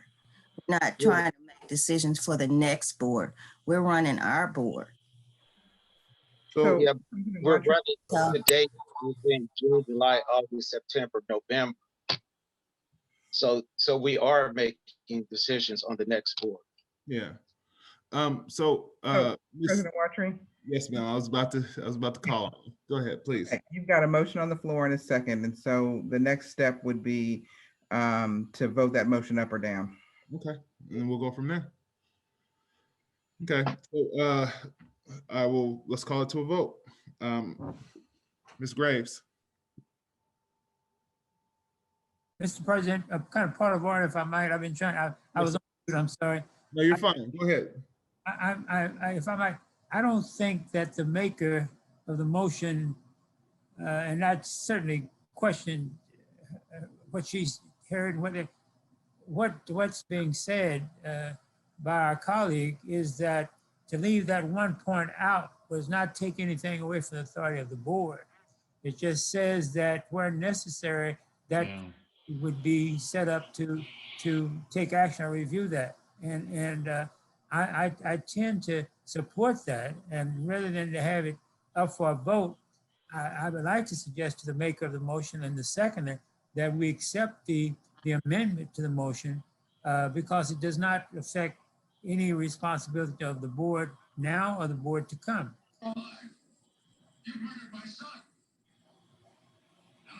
Does that comply? Does that work? Ms. Kendrick, I have to put it to you. Yes, we'll go with Mr. Brooks's statement. Okay, so then I would have to call on you to amend your original motion. Just I think I'm not acting, Mr. President, I'm not acting in the place of counsel, but I think all the maker of the motion, the second has to do is that they accept the amendment. Yes, that's what, absolutely. And then if it be made and then gets a second and vote on the amendment, then on, yes. Okay. So, she just has to say she accepts the friendly amendment and you can vote. Yes, I accept the friendly amendment. Thank you. All right. If there's no further discussion. And your second? Has the motion been made and second, the friendly amendment? The second, the person who seconded was the one who requested the amendment. Am I correct? Or was it you, Mr. McGee? Yes, it was me. I accept it. Thank you. Wasn't too sure. You and Mr. Townsend tend to sound somewhat the same. We'll call it to a vote from here. Ms. Graves. Ms. Graves? Aye. Aye. Okay. Mr. McGee? Aye. Mr. Townsend? Aye. Mrs. Kendrick? Aye. Ms. Carter? Aye. Mr. Brooks? Aye. Chair votes aye. Motion carries 7-0. Thanks, everybody. Moving on to agenda item 8.2, which is the requested board action relative to the approval of the board meeting self-evaluation. So if you could pull up the agenda for this, please. Our experience and the size of our law firm makes a difference. I'm gonna make you do a little bit of work, Mr. Scott. Can you highlight? Can you exactly and go to and go ahead and put that in a. Technology is easy. I just worked on the sensor and that's it. So with Mr. Obing, can you assist me with kind of conveying this? So in our last two board meetings, we had talked a lot about the fact that one of the issues of accreditation was board governance. On Mr. Obing's discussions with Desi, one of the ways to also look at and be able to seek accreditation, the board's responsibility to accreditation is to self-evaluate. So, did you mean to mute me? So with that being said, someone's got a television Looks going. like Ms. Yeah, Graves I'm trying needs to to get be Miss Graves, muted. but she jumped Yeah. in. She There jumped she in go. front of you. Sorry. it's okay. Okay. You're good, Ms. Graves. You're good. She's like, I don't know what's going on. Board meeting criteria focus areas with agenda clarity, the timing, the pace of items, procedural compliance, supporting information for a decision, effective member participation, clarity and effectiveness of decisions, community involvement and attendance, accountability. These are items in which was noted to pretty much maintain board governance. And this was also added in based on the fact that we looked at other surveys and actually asked for consultation from I think MSBA. And Mr. Obing, I think I'll have you speak to this before I run out of words. Sure. No, thank you. I think you've covered most of it. Really, pretty much. I mean, there's a couple of reasons for this. One is for the board to start looking at a process in terms of board evaluation, but this is specifically about the board meeting. I know board members want the board meetings to be as efficient as possible and still maintain meeting the priorities of what needs to get done. The board meeting criteria focus areas, these are the focus areas in terms of what should happen in a board meeting. So that's there for you to review and see those components, because that'll help facilitate the responses. So the board will get an opportunity to have these responses, and the board can look at these responses in their own retreat, whatever, and evaluate how they're doing in terms of as a board and make changes or corrections as you move forward. So what will happen is you'll receive a Google email. It'll probably take you like 5 or 10 minutes to just click the buttons, and then that'll send a response to April, who will be managing it, and be able to send it to the president, and eventually the president will utilize it for a board discussion in terms of areas that you want to improve or change or how you're monitoring. That gives us an opportunity to demonstrate how the board is showing their improvement in terms of board governance as well too. So do you want me to take you through the questions, or do you want to do that? Ms. Graves is shaking her head, so I don't think we need to necessarily go through the questions. So, Was that necessary to say that? oh, I didn't know if you were just disagreeing. No, well, I mean, come on. I'm being dead serious. Okay. Let me. Go ahead, sir. You're on mute, Ms. Graves. You're on mute. A lot of things that the board is trying to do, I think is great. But one thing I'm concerned about, there has to be some conversation prior to the meeting. I've never, in the 6 years I've been on this board, as a board member, I have never had to vote on so many things the first time. So it's not that the things are bad or anything like that, but you don't really have a chance to digest them. You don't really have time to really have questions and concerns other than having them in an open forum, which that's not always good. So it's just like every time we meet, it's a bunch of things that have to be done. And when board members, at least from what I see, when board members don't necessarily agree, when some of us don't agree, we can see I can see the looks, I can see the expressions on people's face. But I don't think you should just up and vote on stuff just because. And I think that the leadership needs to have conversations periodically with the board members, offline, just to kind of say, well, this is what we're trying to do. And, we want to engage you. We want you to support what we're trying to do. So that's sort of where I'm at with it. Nothing is really bad, but it's just that everything is done just right here now, when there are opportunities that you have individually to call up your board members and say, listen, this is what I'm trying to do. And whether you vote on it or not, I just want to engage you in the conversation. So that's kind of the thing that concerns me. So that's.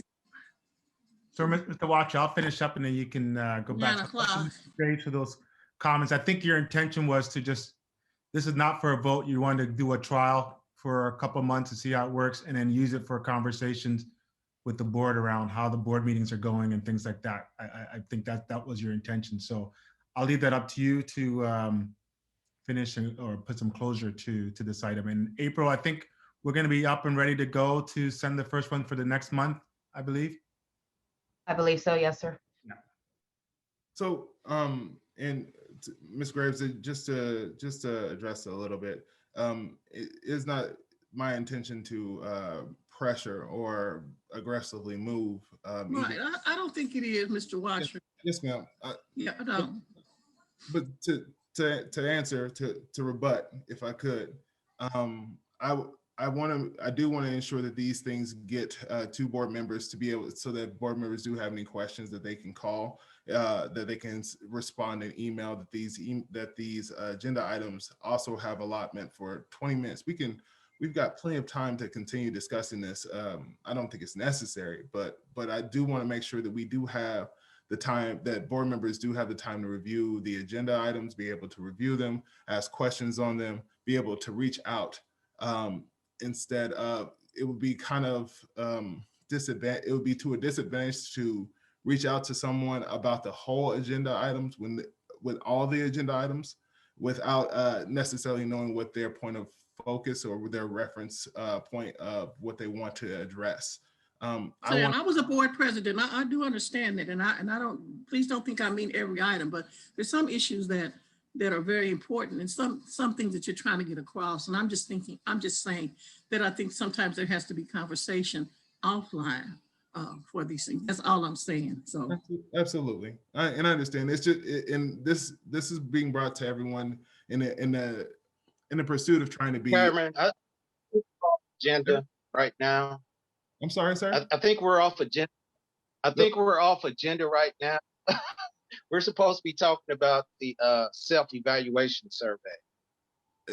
And I believe we still are, but even in the aspect of self-evaluation, that we do have the availability to discuss the agenda item as it is. The question was just the aspect of even this specific item being brought to in a timely fashion. I do want board members to be able to review this item as well as any other item in a timely fashion and be able to give good review. I don't want you feeling that you are being rushed or to make a decision. And if that is the case, we do not have to vote on items. We can always table items. We have that option. Robert's rules allows us that option. And I want to be able to utilize that if that's the case. I don't want anyone feeling as if they're being pressured to make decisions on things that they don't have the full information for, including this self-evaluation. So Mr. Townsend, I appreciate it. So, hey, I'll be the first to move that we accept the approval of the board self-evaluation survey. I don't think it's up for approval, right? You're just sharing this information? Oh, no, it's new business. Request relative to approval. It's under new business. Right, I thought we were voting on this. So it says a request relative to approval of board. So with that being said, if a board member does feel that they would like to take action on this, they can. And Mr. Townsend, if you feel that we need to take action on this, we can. If you were making that motion, then we will do so. So it's been moved. Is there a second? And second. It's been moved and second. Is there any further discussion?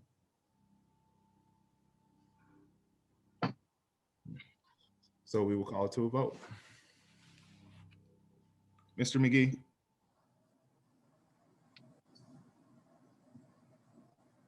Aye. Mr. Townsend? Aye. Mrs. Graves? Aye. Miss Carter? Aye. Mr. Brooks? Aye. Ms. Kendrick? Aye. Chair votes aye, motion carries 7-0. Next agenda item is 8.3 Board Memorandum Summary Memo. Bring that up, please. Oh, wait.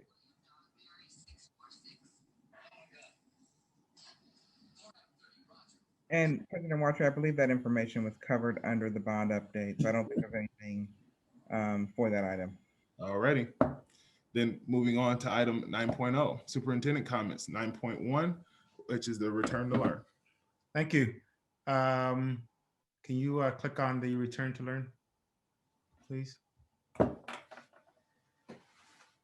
Okay, we're excited to give the transition to buildings plan in terms of going forward. But let me share a couple of contextual information for people to who are out there, so we can kind of move forward. First of all, let me thank.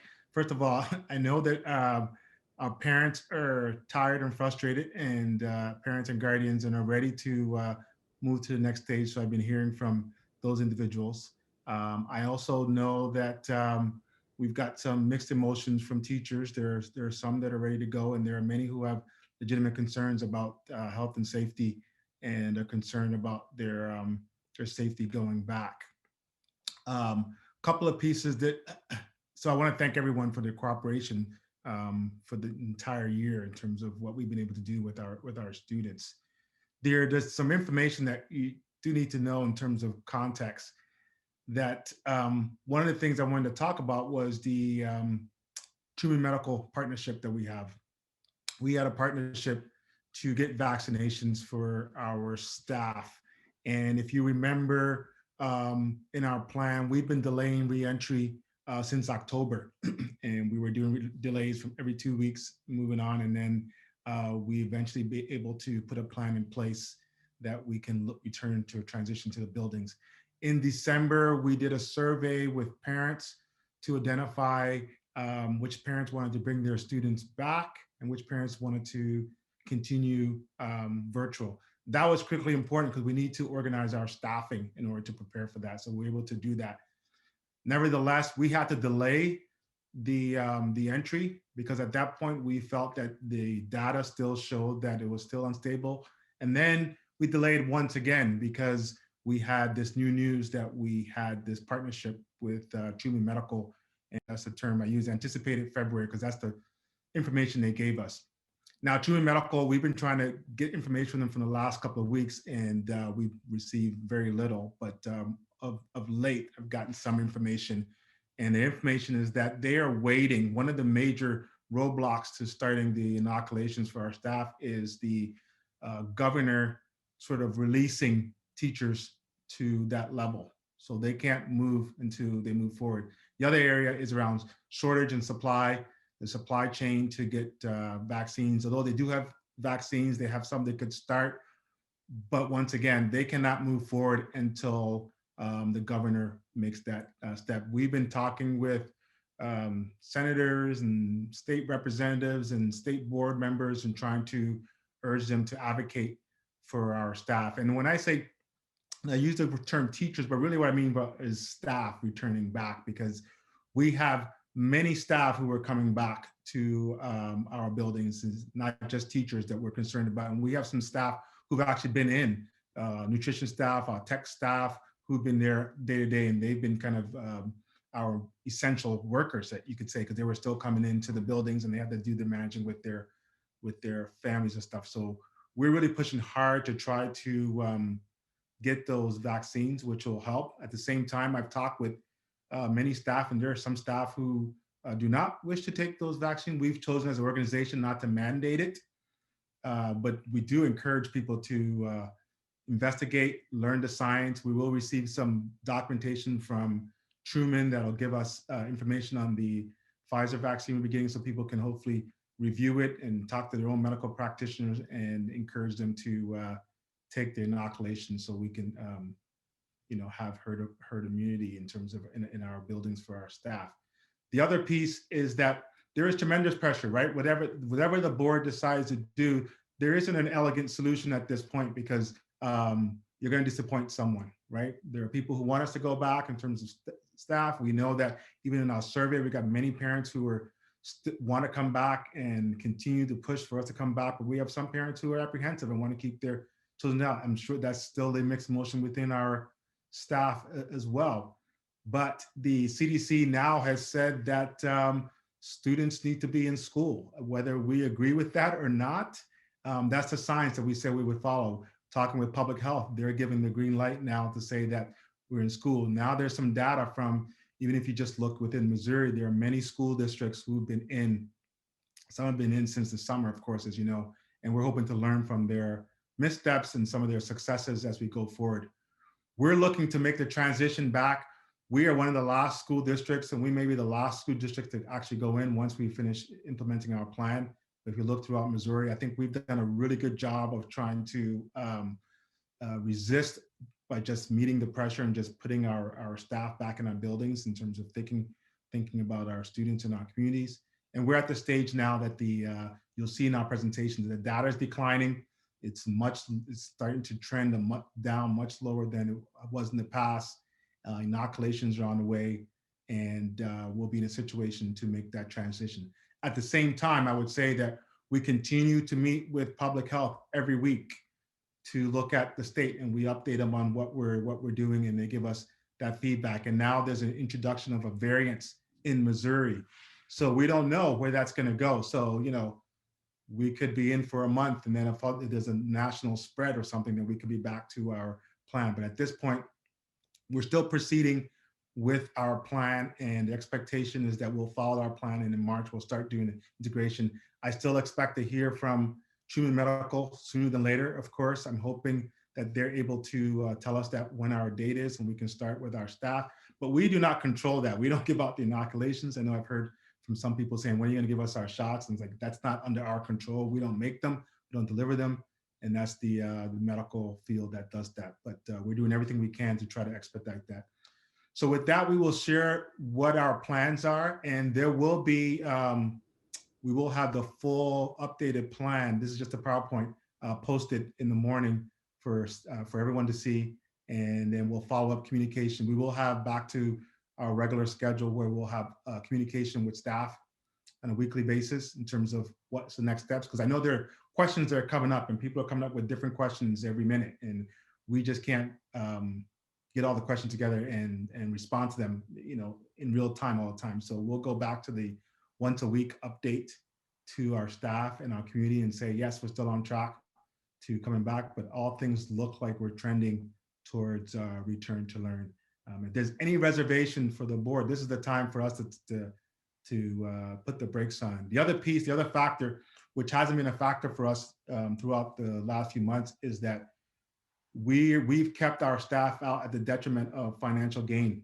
We don't get as much dollars in terms of being out in virtual and everything's being done to sort of pressure school districts to continue trying to have students in full time in order to attain their full dollar. So we're going to take we're going to still continue to gradually integrate in and take a hit on the finances because we think we need to do that to be cautious in terms of going forward. So I'll go back. If the board wants to put a pause or have a thing at this point, this is the time to do it before we continue to move forward. So President Wachi, as soon as you give me the word, I'll have staff give us our update. Board members, do you have any questions? Please proceed, sir. Okay. So I do, if I might, Mr. President. I mean, we heard from the NEA representative, and I don't like to use the word representative, but I cannot recall her name. Ms. Hale. I'm sorry? Ms. Hale. Yeah, Ms. Hale, yes, thank you. And then we heard from one teacher saying that everybody ought to be vaccinated before they have the vaccine before they come back to class. As the NEA, and I don't think I missed her conversation. I know she was cut a little short based on the 2-minute limit. Has the NEA taken any position as they have around the country and the AFT around the country in reference to all teachers vaccinated or received one of the vaccines? Does anyone know?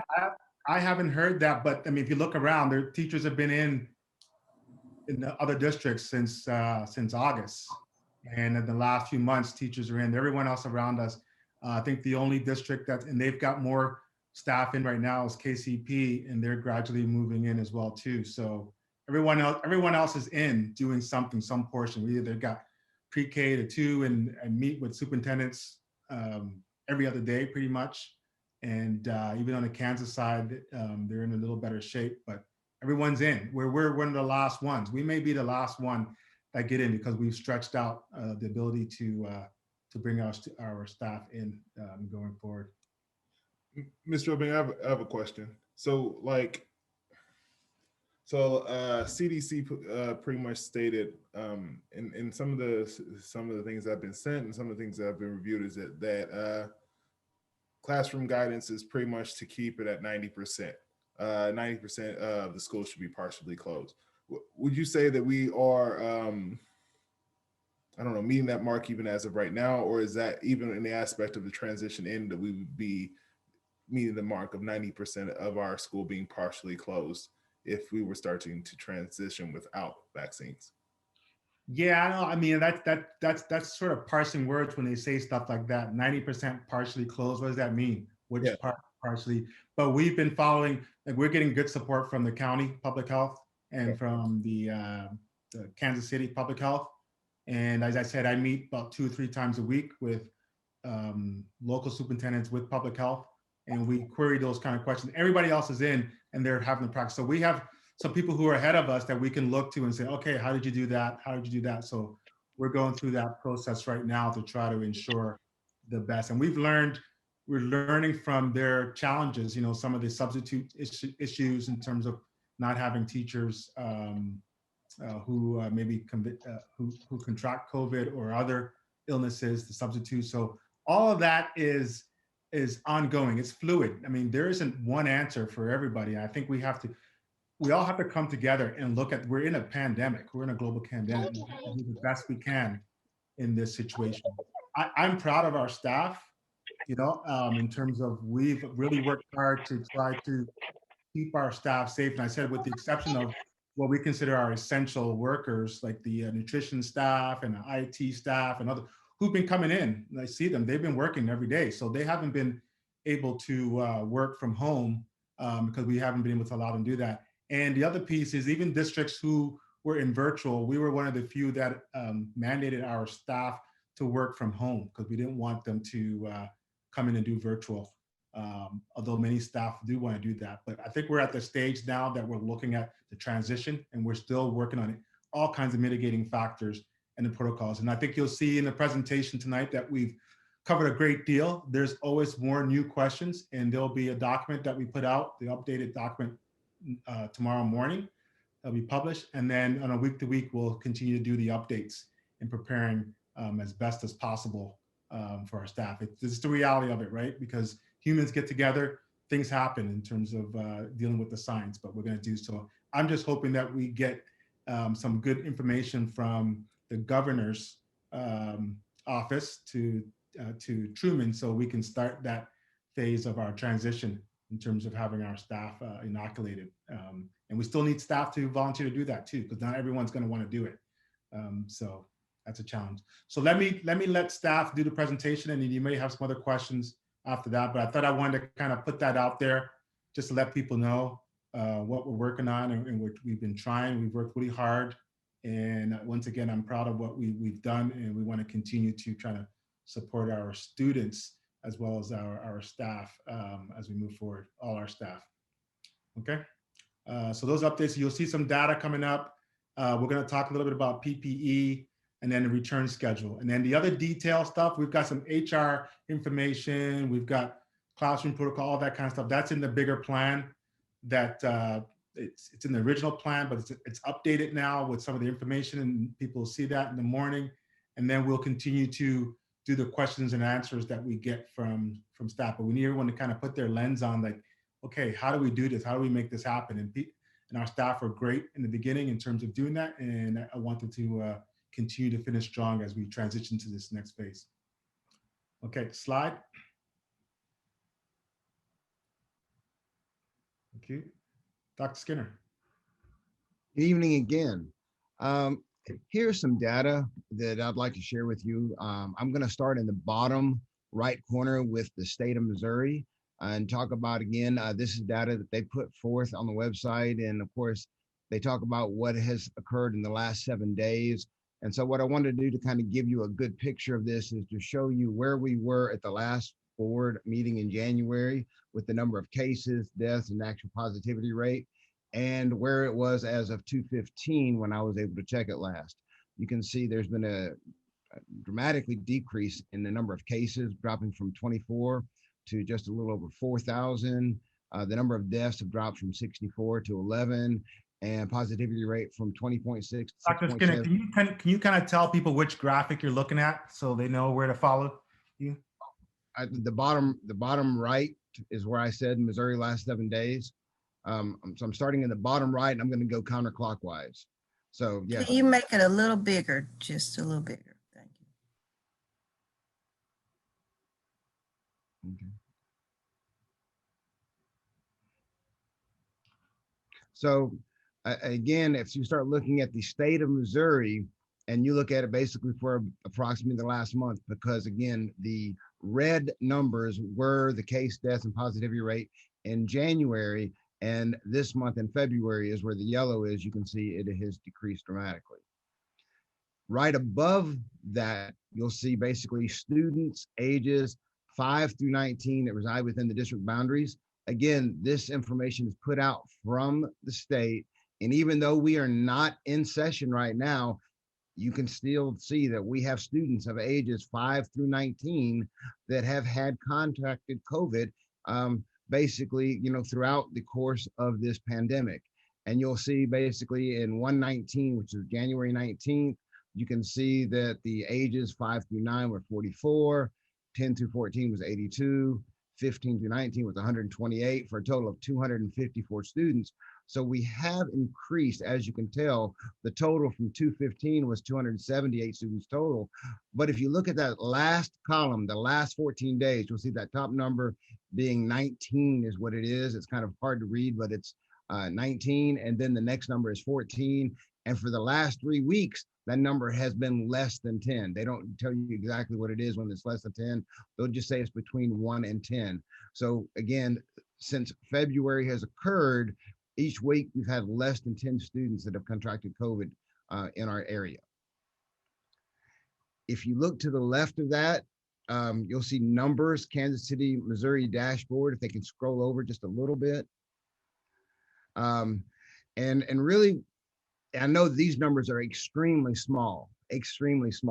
So I'm gonna just kind of look at it. If you look at the peak, and I know you probably can't see my cursor, but somebody's cursor is right there at the peak. It peaked at 2,000. Okay, we had 2,000 new cases per week in Kansas City, and that was in November. And you'll see that it started coming down just a little bit. Thanksgiving hit, it went back up, and after Thanksgiving, it started going down a little bit more. And then Christmas came, it hit and went back up again, so that we started basically in January with 1,800 cases per week. And if you look, the last case here was 532. And I was able to check this, and they had it updated. And as of February 2nd, there were only 282 cases in Kansas City during that week. So that's a huge drop. It has just been steadily decreasing, over the last 2 months of this school year, or actually of this calendar year. And if you scroll down a little bit more, instead of looking at numbers, we're looking at the positivity rate again for the weekly positivity rate. And you can see again, it had peaked in December with 34.2%. And again, when this was published, it was January 31st with 17.2. And again, based on the same information as above, so February 7th, it has now decreased to 10.3%. So it has drastically, again, been decreasing over the last 2 months. So that is showing a trend, again, across the state, across the city, and across the district, that numbers are going down.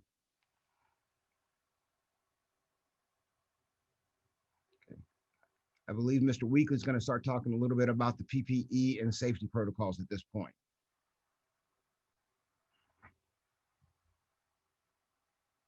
Yeah, thank you. Thank you, Dr. Skinner. Certainly during this process, we want to be safe in our protocols and practices that we use to clean the buildings, and also in some of the PPE items that we are administering to our staff and kids. So some of the guidelines we look at, we use the U.S.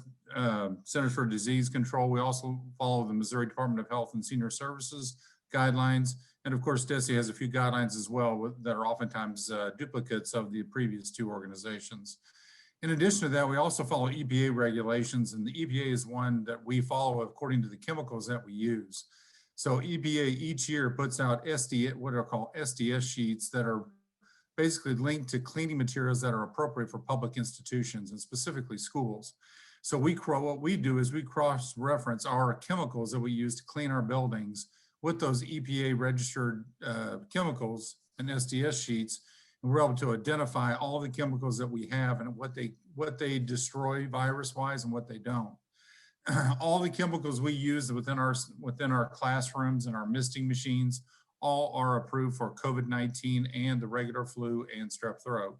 So we have the best possible chemical. And in fact, the chemicals before even COVID hit, we had all the same chemicals. So we were very happy the fact that we have been using the chemicals to kill COVID even before COVID even existed. So we feel very good about that. Next slide, please. Some of the items we're going to do are masks. Dr. Skinner and I have worked together on this PPE item for quite some time now. We have 2 reusable cloth masks for each student and each staff member. We will also have disposable masks within the classrooms. So let's say a student forgets his mask, or even the teacher or some other adult forgets their mask, we will have disposable boxes of disposable masks available to staff members and for kids. We do have face shields. We have 1 face shield for every student, and we do have some other face shields for some special needs students that will need that on a daily basis. We have vinyl gloves. We have gloves that are latex and latex free both. Those are optional, and we'll distribute those amongst the staff. We have hand sanitizer. We have hand sanitizers for our classrooms that we'll deliver on the week of March 1st. Sanitation wipes, and these sanitation wipes are alcohol based. Everyone we talk to, as far as the chemical companies, said the alcohol-based wipes are the most effective, also, and the quickest to react to a variant, and also the most safest. We're going to close off all water fountains. I think you've probably seen this in some of the other public buildings you may have been in, but cutting off water fountains is the key to that. We'll just cut off the water to them from the valve, and we'll also just wrap them up in plastic so people don't mistake it. Transportation wise, one of the questions that people ask is, what's it going to look like on the bus? We're going to try to limit every bus to 20 students. So imagine a 73 passenger van or bus that has 20 students on it, and that's what it's going to look like. In addition to that, we'll just put 1 student per bus seat. If we do have to double up for whatever reason, if there happened to be a case where we had to do that, we'll try to put kids that are in the same family together or have close proximity to each other in the neighborhood. We'll have assigned seats and we'll load from back to front. That way there's less contact with each other. They're going to adhere to the same misting chemical protocols that we have within the school building. They'll have those on the buses. And we'll also provide them disposable masks in case a student comes to the bus stop and has forgotten their mask. Next slide, please.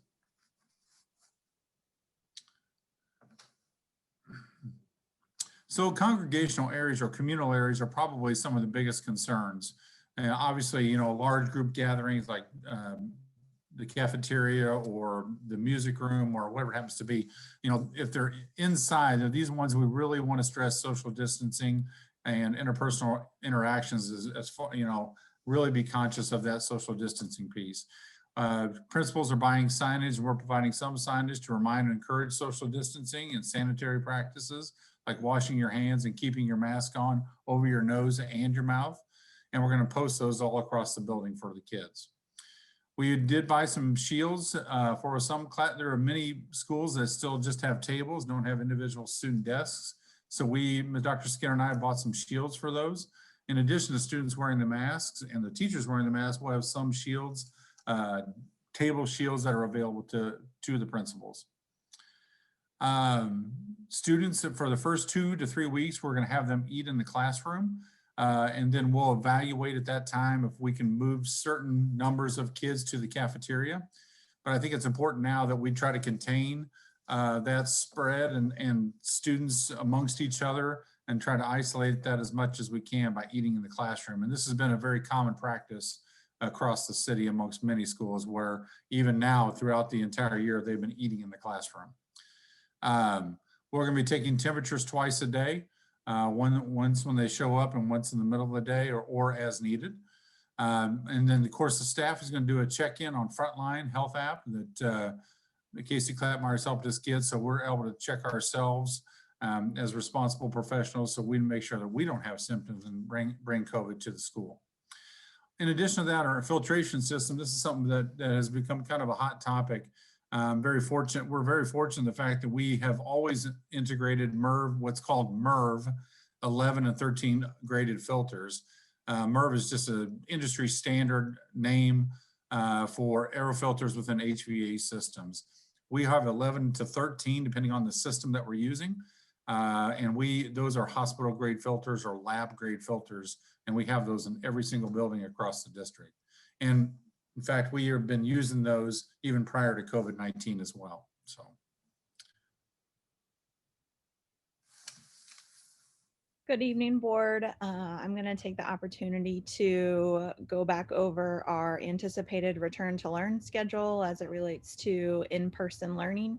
You'll see on the first bullet point that we anticipate all students will continue distance learning or learning from home through Friday, March the 12th. That week of March the 12th, so Monday, March 8th, we will go ahead and bring back in our pre-K through second grade teachers to begin preparing classrooms, just getting acclimated back to the building. You'll see also on March 8th that Burke and Crittenton teachers will report and Crittenton students will start in-person learning based on their specific learning environment. All other grade levels will continue with their distance learning for that week of March 8th. And all other district staff, so non-teaching staff, would report to their assigned job duties as normal. So this pattern occurs at each interval. So the following week, beginning Monday, March 15th, would be those pre-K through second graders would begin coming to the building 4 days a week. And I'm going to show you a graphic on the next slide that outlines that. Once the pre-K through second grade students are in the building, then third through eighth grade teachers will also report to their buildings, or third through eighth grade staff members in those buildings would report. We also did put in here that we may identify selected groups of seniors who may need to come in to get some more one-on-one personalized attention who potentially are off track for graduation. Students in grades 3rd through 8 would still be continuing with distance learning until that Monday, March 22nd, which is actually the week right before spring break. So on the right-hand side of your screen, you will see Monday, March 22nd, 3rd through 8th grade students will report to the buildings on a hybrid schedule. And that hybrid schedule we are calling a blue gold schedule. Students are in person in the building face-to-face 2 days a week, and they have distance learning 3 days a week from their home. Also beginning Monday, March 22nd, the 9th through 12th grade teachers will report. So high school staff will report to Ruskin. You'll see under each one of those that students and families who have opted for the Hickman Mills Virtual Learning Program, which we call VLP, those students will continue to be at home learning virtually. However, their teachers will report to their assigned building and teach from their classroom. We currently have just shy of about a third of the district who has opted for virtual learning. So it is a decent chunk, and we're really monitoring our numbers closely to ensure that our in-person classes stay under that guideline. Monday, April 5th, so the Monday after spring break would be the first time that Ruskin Eagles would get back in their building. And again, that also is a hybrid schedule. So again, taking a staggered approach to bringing back both staff members and students 1 week at a time to get acclimated to the face-to-face learning. The graphic on the last slide, or the next slide, again, was shared at a previous meeting, but just wanted to highlight a few things for you again. So right there, that first row, it says pre-K through 2nd grade. You can see the little school building icon. Good job, Miss Marissa, by the way. The school building icon, students will report to the buildings on Mondays, Tuesdays, Thursdays, and Fridays. So you see that's the 4-day schedule for pre-K through 2nd grade. On Wednesdays, everyone will be at home. All staff and all students will stay at home on Wednesdays. That's what we're calling our deep cleaning day. Students will have virtual learning in the mornings, and all staff will have PD, professional development, in the afternoon.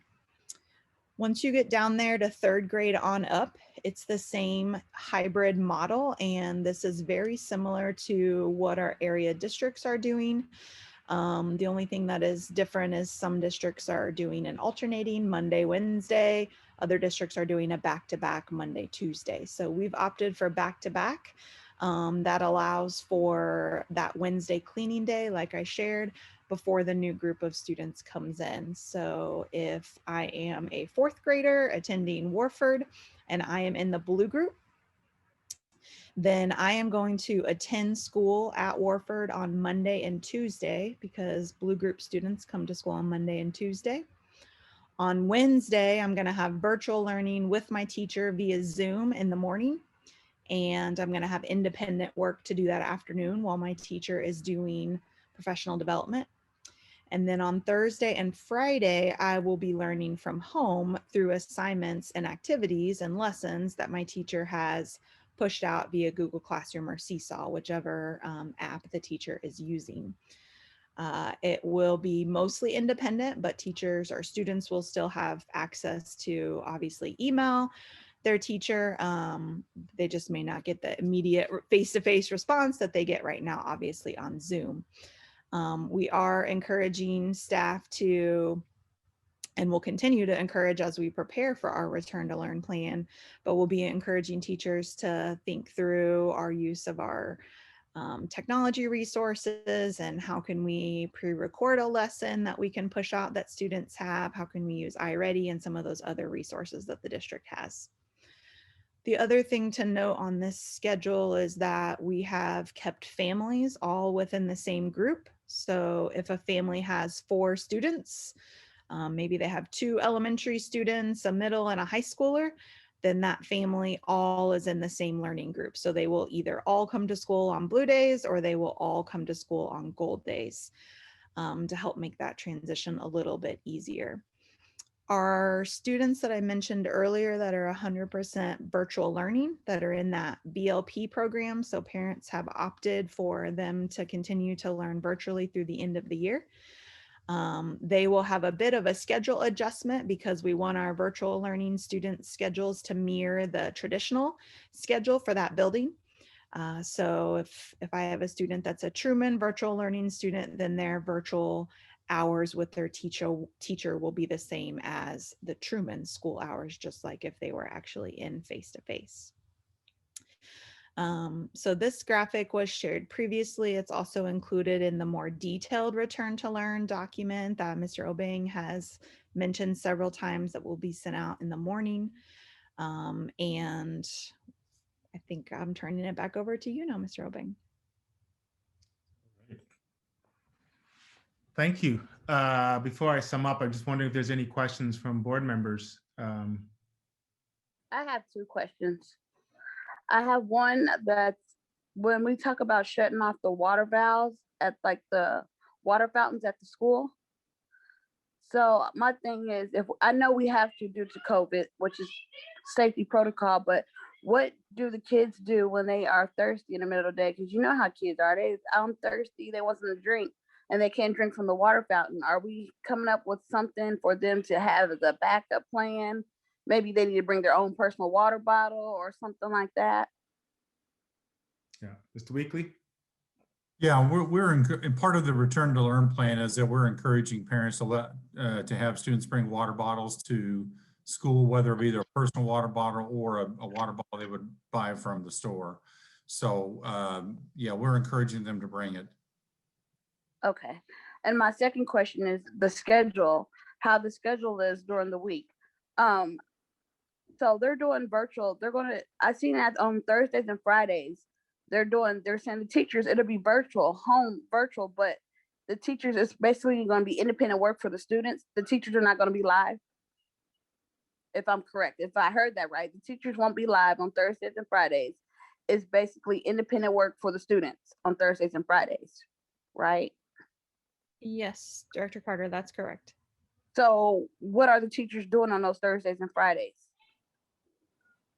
The teachers are they're not going to be live for the students like how we are now in our setting, where the kids log on every day like regular school, talk to the teachers, ask questions. So those Thursdays and Fridays, if I'm correct, you said those are going to be a little bit different. The kids are going to work independently and the teachers won't be there live to answer questions or talk to them, if I'm right.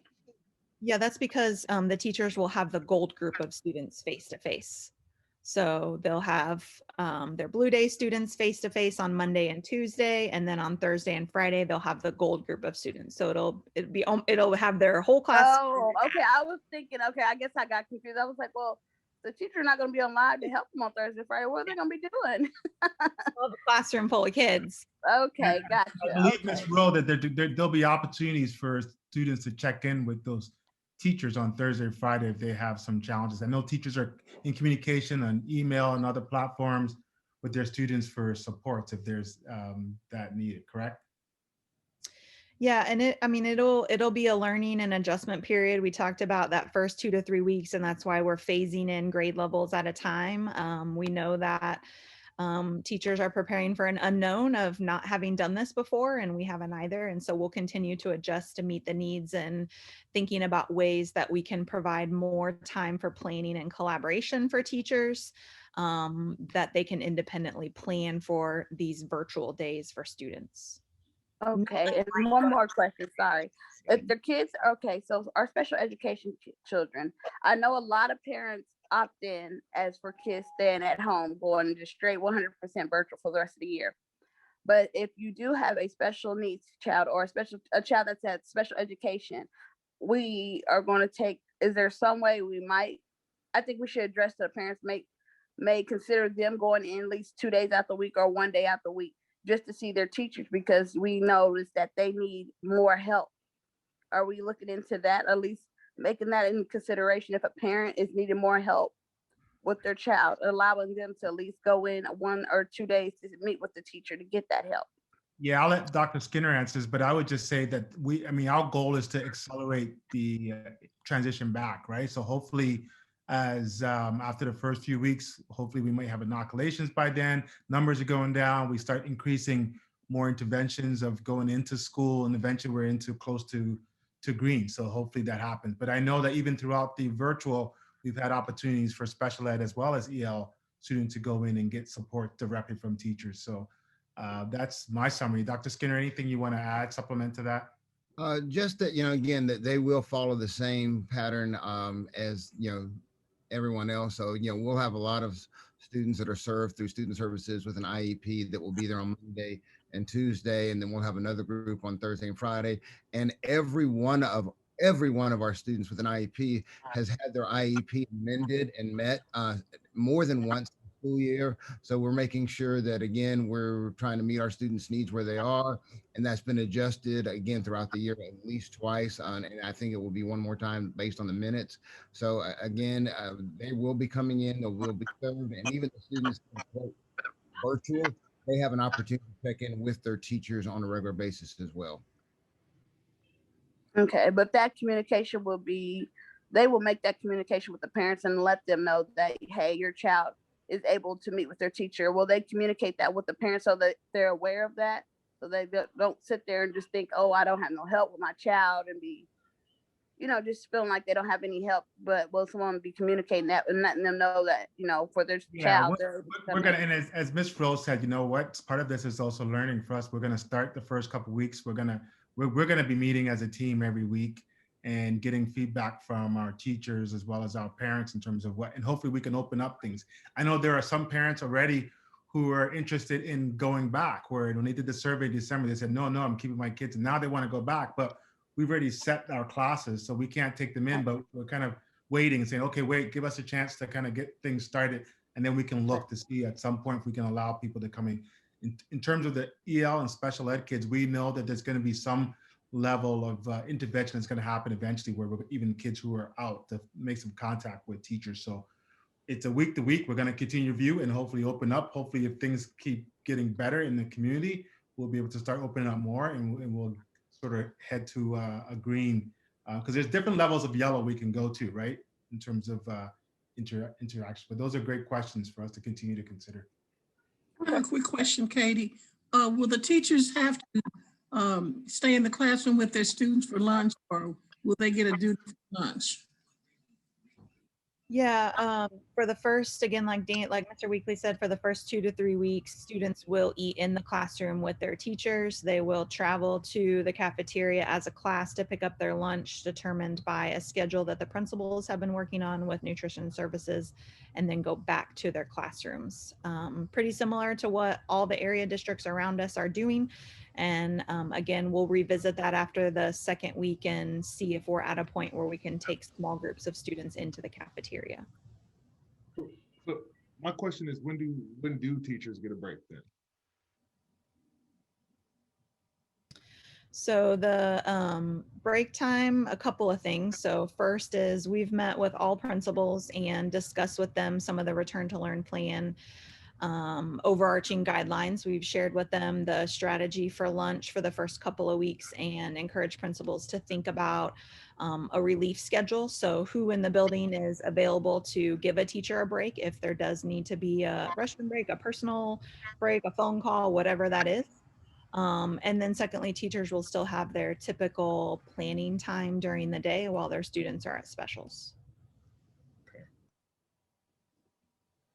So they'll be able, so just kind of making sure I heard you correctly, in the aspect of being able to utilize the time when they have specials, correct? To be able to kind of have those breaks, as well as any availability for other staff to assist with those breaks. Yep, that's correct.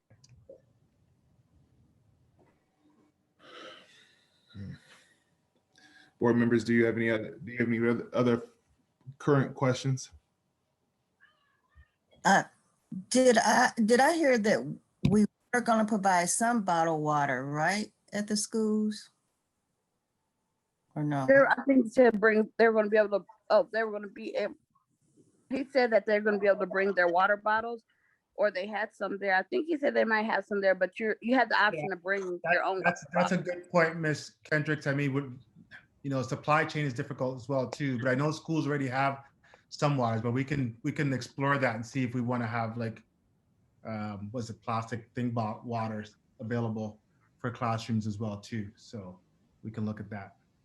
Mr. Obeng, if I might, we did share with principals that we're encouraging them to communicate with families that if they're able to bring a reusable water bottle, that's encouraged. However, we've also asked principals to have on hand a stash of small water bottles for those students who maybe forget them. I shared with them that I have been up to I have the privilege that I've gotten to go to my son's school numerous times to drop off his forgotten water bottle, but not everybody has the ability to just run up to school and do that. So we need them on hand in the buildings. Absolutely. So I have this question, and maybe it's appropriate, maybe it's not. It's just maybe from personal reference.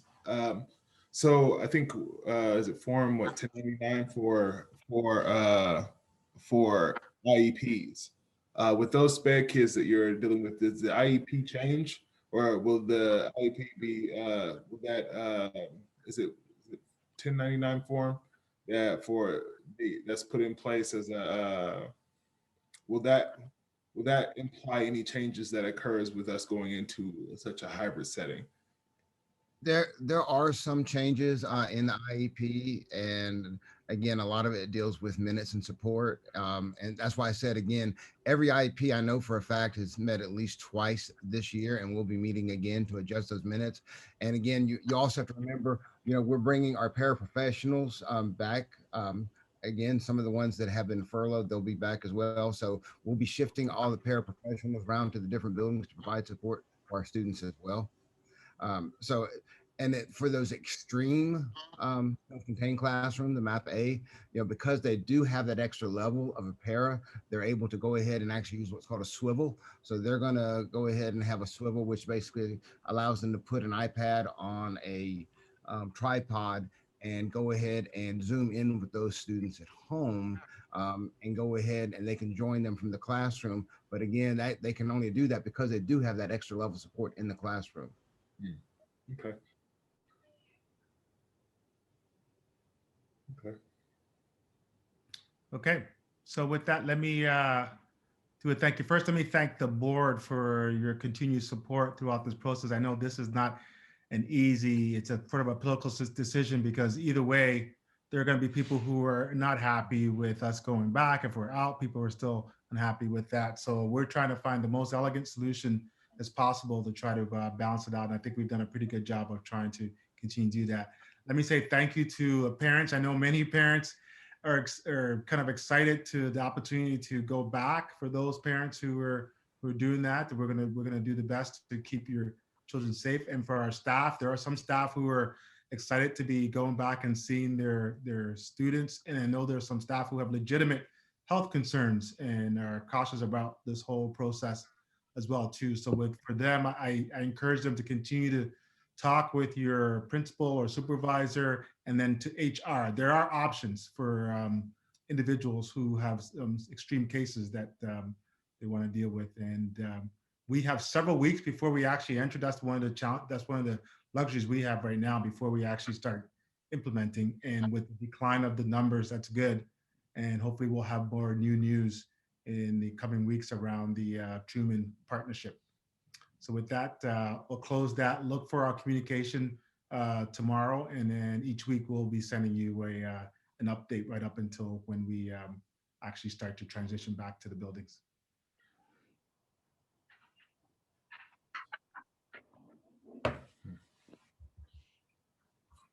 Great.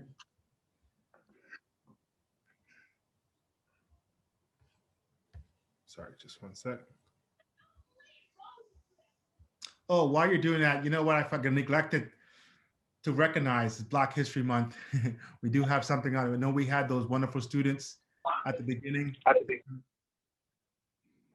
At the beginning to share some of their Black History moments with you. So that was great to see. We do have something on our website, and there are kinds of activities going on among our schools throughout the month to recognize that Black history continues at HMC1, not just this month, but throughout the course of the year.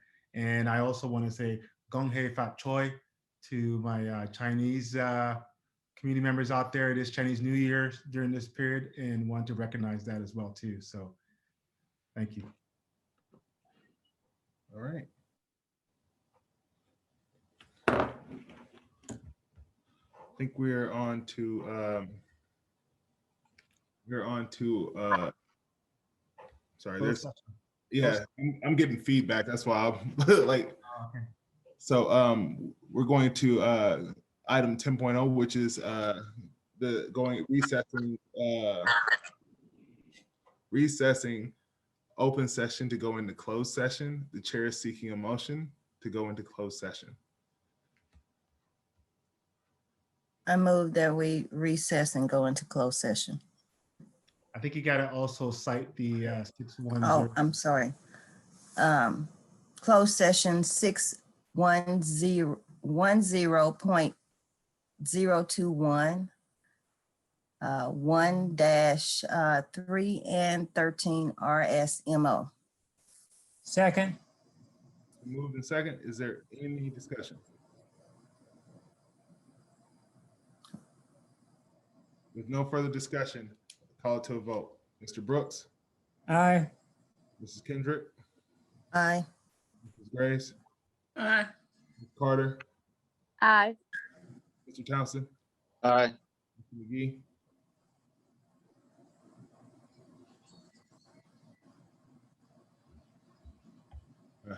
Chair votes aye. Motion carries 6-0. President Watry, I went ahead and sent another link just in case people were unable to find the first. Yes, ma'am. Thank you. We will return back to open session for those of you who do hang around. For those of you who do not, please have a good night.